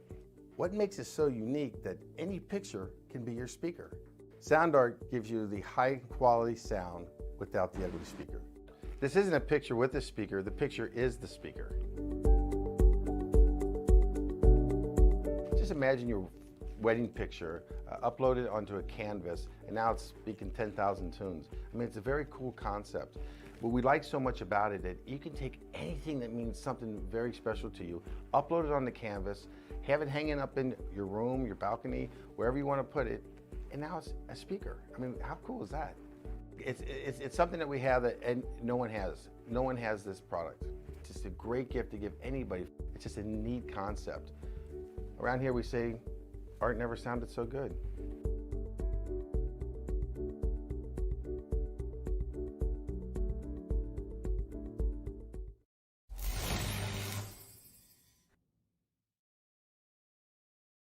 After months of quarantine, we're all interested in how we can become our best self. The team at Permanent Makeup and Cryo is here to help you get the flawless makeup look every day without the extra effort or time. When it comes to your appearance, you deserve the best care that money can buy.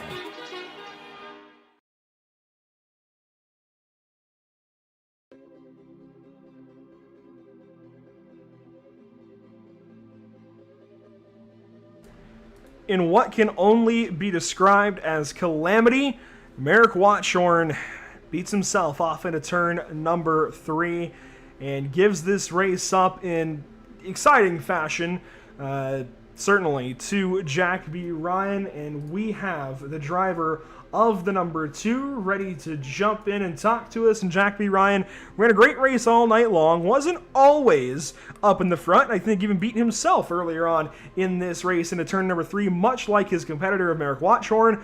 But Jack B. Ryan, you end up at the right place at the right time, quite literally, to get this win. And 18 laps led, it's certainly got to feel pretty good. We're starting 13th. Yeah, man, that was awesome. It's great racing with everybody. It was a ton of fun. I did have some damage, so I did lose some straightaway speed. But in the corners, I felt really fast. It's just a great race. I want to thank my teammates. I want to thank AOD Racing. Thank Derek Roveland. He really helped me a lot through this race. AOD gave me a fast car. I want to thank all the boys. And it was a great race. Yeah, certainly your AOD Racing Ford Mustangs have been very fast this season. We've talked about you a lot. I think back to Atlanta as the race that I thought you should have had in the bag, and then teammate Zach Arnold ends up beating you for that one. This has got to feel pretty good being able to edge this one out. Granted, everything really came down to turns 3 and 4 on that last lap. What happened from your point of view? Well, I knew Merrick had me going in the corner, and I wasn't trying to push or anything. I knew he had it. And then I thought he entered the corner fine, but evidently he didn't, so he ran up the track, and I was kind of stuck on the bottom. And then he came down, and they wrecked behind me. Unfortunately, Derek didn't get the finish we wanted as AOD teammates, but one of us got the win. He helped me out after the race. Very appreciative for him. But yeah, I just kind of stayed on the bottom and tugged my way along. And so now we get to look forward to the 4th race up in the Midwest. The 8th race on the season. Only the 2nd time, though, going to really the meat and potatoes of most stock car schedules. It's Chicagoland Speedway, a 1.5 mile big speedway, really, especially with the package you'll be dealing with next week. Big blade on the back end, the small motor under the hood. How do you feel going into Chicago? I feel very good. Again, like I said, we've got a lot of good competitors in this league, but I have had success at Chicagoland in the past, so I'm kind of looking forward to carrying that in to next weekend. Yeah, that's how I feel about Chicagoland. Absolutely. So Jack B. Ryan collecting your first race win on the season. Who do you have to thank? Who do you have to shout out this evening for the number 2's victory? I want to thank AOD Racing. I want to thank my teammates, Derek, Cody, who couldn't make it today. I want to thank my family, all my friends watching. It's been a ton of fun. Thank you for supporting me, guys. Yeah. Certainly a big, big win for you this evening, Jack. It's good to finally see you get that big dub on the season. Best of luck to you in a week's time at Chicago. Thank you, guys. Have a good night. Jack B. Ryan collecting that first win on the season, and it's a big one as well, coming here at Worldwide Technology Raceway at Gateway. A very unique racetrack, one that you've got to be really, really good at if you want to even be in the realm of a possibility for a race win. It does exactly that and collects that race win at the end of 146 laps, but a big surprise at second place. I don't think we expected the 6th car, well, visually the 21, to get up here and battle like he did tonight, but by all means, putting all of the critics to sleep. This 21 car was, sorry, the 6th car, visually the 21. Richard Springer, very, very fast tonight. Trey, take it away. Yeah, that being said, Richard Springer, man, you started 27th, went all the way back to last, highest of 3rd, or highest of 2nd, excuse me. I mean, you drove a heck of a race tonight, man. Yeah, I noticed I went all the way back. I went back a couple times. I had a spin in one corner, and I saved. I had a bunch of saves. You probably didn't catch much of that because it was back in the pack. But I got to apologize to Mr. I guess it's Peterson, Grant Peterson. Yeah, I got in going into the corner there. Totally my fault. So, and he let me know about it. And he's not, you know, he has a right to be mad. So I don't try to do that stuff. So I had to drive real careful after that. I didn't want to cause any more incidents.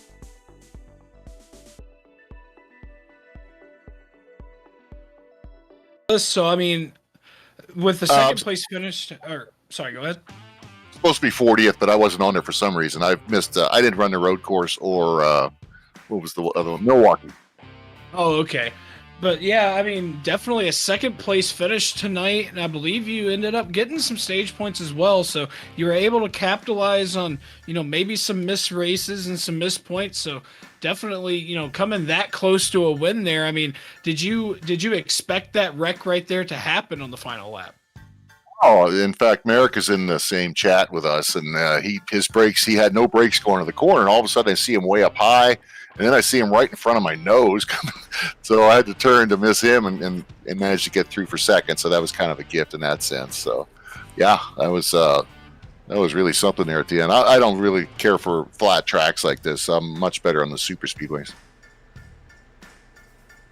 Yeah, flat tracks are definitely a challenge. So with that being said, you know, being that close to a win and, you know, having an up and down kind of race and season, you know, would you consider second place a win?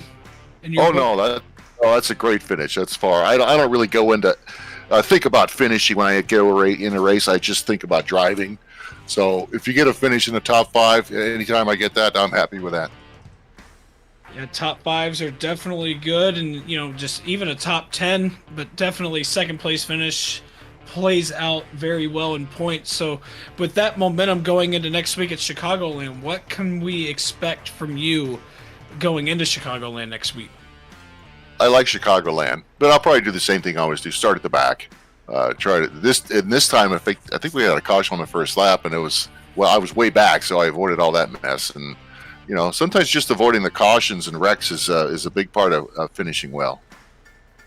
Yeah, that definitely played dividends tonight because looking here, your machine looks fairly clean, except maybe I think a little bit of some right front damage, which may have been where you and Grant Peterson had.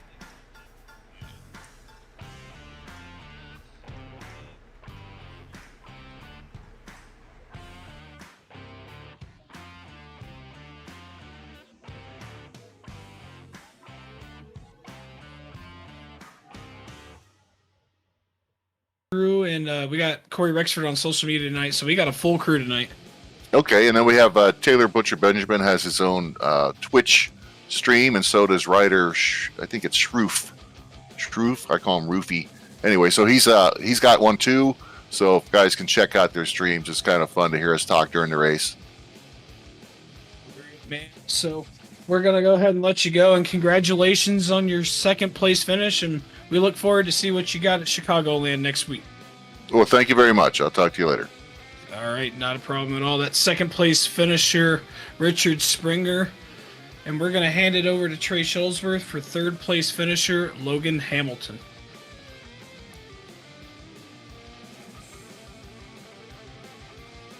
So first of all, Logan Hamilton, congratulations on rounding out the podium tonight, up and down the leaderboard, but able to play. So just to get the ball rolling here, what was going through your head as the green-white checker continued to process there, and you see it would have been race leader Merrick Watchorn coming down the racetrack into your direction?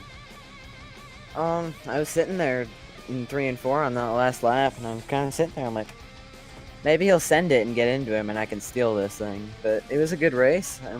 And then I saw him coming across me, and I'm like, great.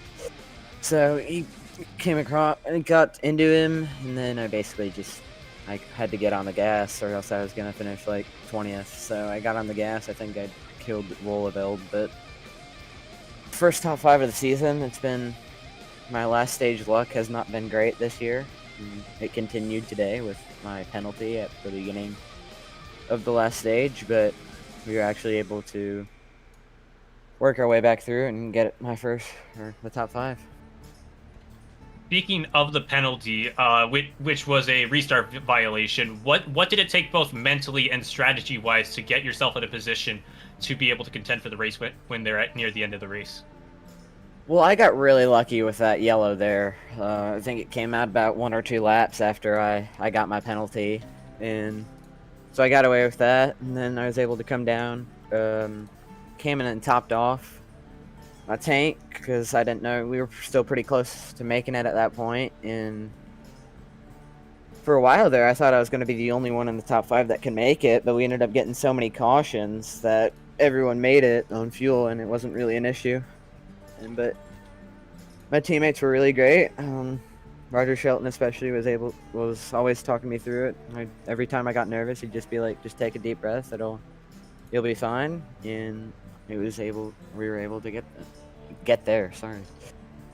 No, you're good. And then looking ahead beyond our round here at Gateway, you come into what will be Chicagoland next week, up in the top 10 in points. How are you mentally going to approach that, and how do you feel going to the intermediate? I'm pretty excited. Atlanta was a good race for us as well. Almost got a top 5 there, and then we got into some unfortunate incidents towards the end, but I think as long as I'm able to get a good amount of practice in and be sure to know how to save my tires and not push them too hard, I think it should be a good race and at least get a top 10, if not more. All right, thank you, Logan. And then before you head out, is there anyone you would like to thank for what was an incredible drive tonight? Like I said before, teammates, Tucson Sound Art, Pat and Gale, and I guess parents are always there to sit and watch, so I got a lot of friends watching tonight too, so shout out to them, and thank you guys for broadcasting. Of course, thank you for putting on a show tonight with the rest of the drivers in L-TAC. You have a great night, Logan. You too. See you guys later. And that's Logan Hamilton. He rounds out the podium with a third place finish in what was an incredible up and down day tonight. Absolutely up and down for everybody, I think, here in the field. That's a great way to put things.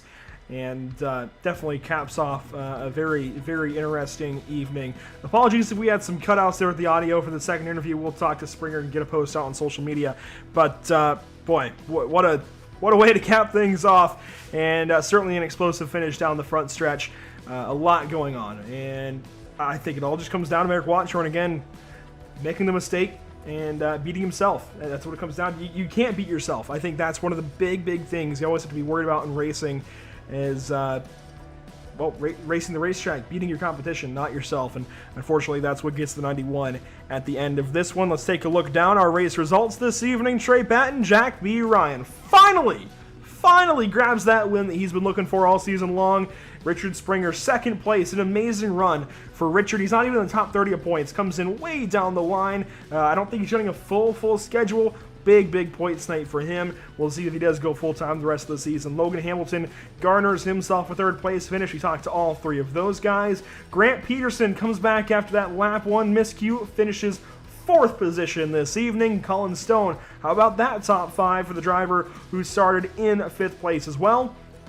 Kevin Franks, Daytona winner, grabs the 6th place finish. That's going to be huge for the point standings. In fact, we've done some math, and it looks like the 98 of Kevin Franks is going to better his position and actually jump up ahead of Jeremy Berger in the points by virtue of that finish right there. That is huge. That's how much this means to a lot of these drivers finishing up towards the front this evening. Frank Flores gets 7th, Sean Deal 8th, Stefan Purcell ends up beating all odds and still finishing in the top 10. How about 9th place for him? And Joseph rounds out the top 10.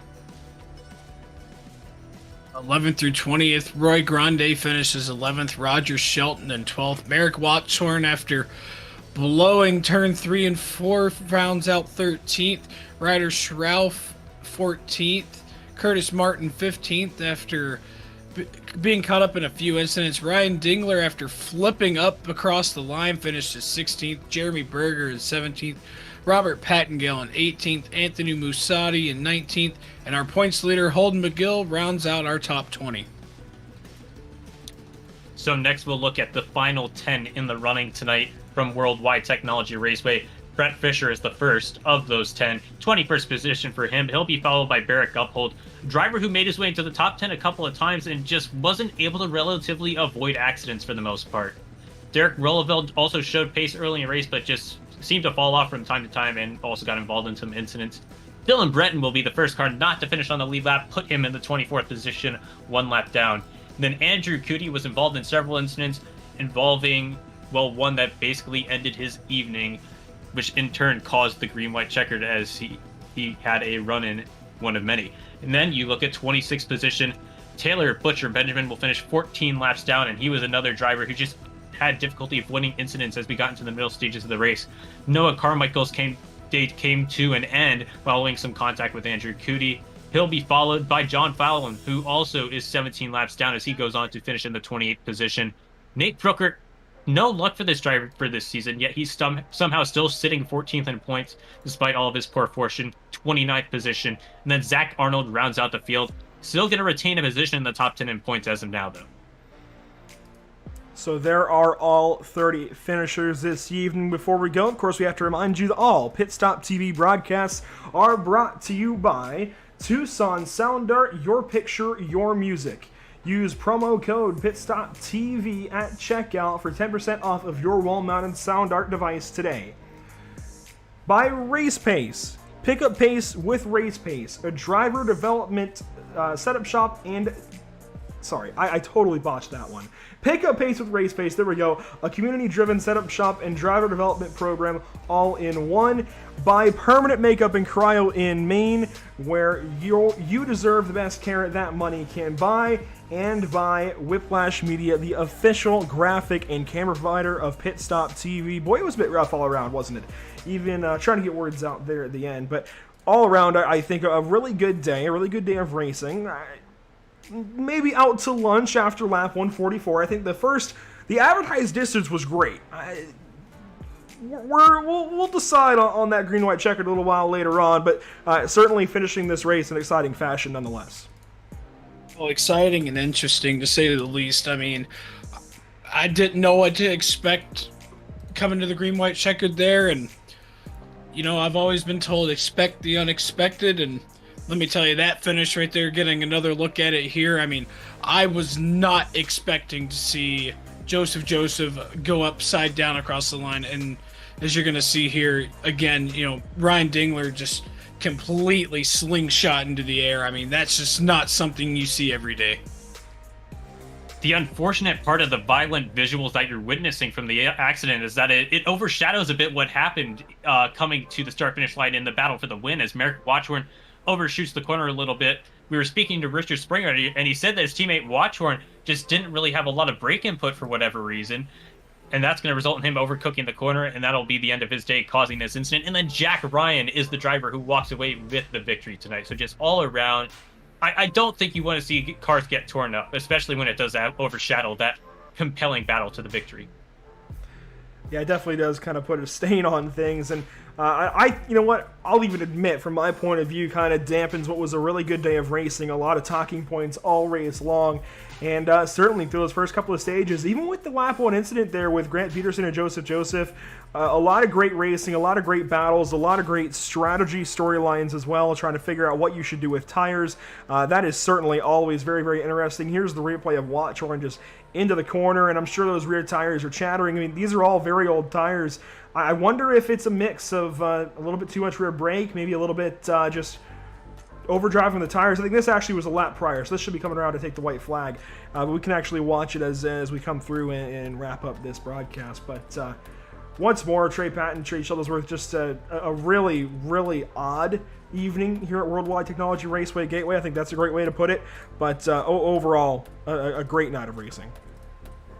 Yeah, I really didn't know what to expect coming in tonight at all. Gateway, it can produce so many different types of races.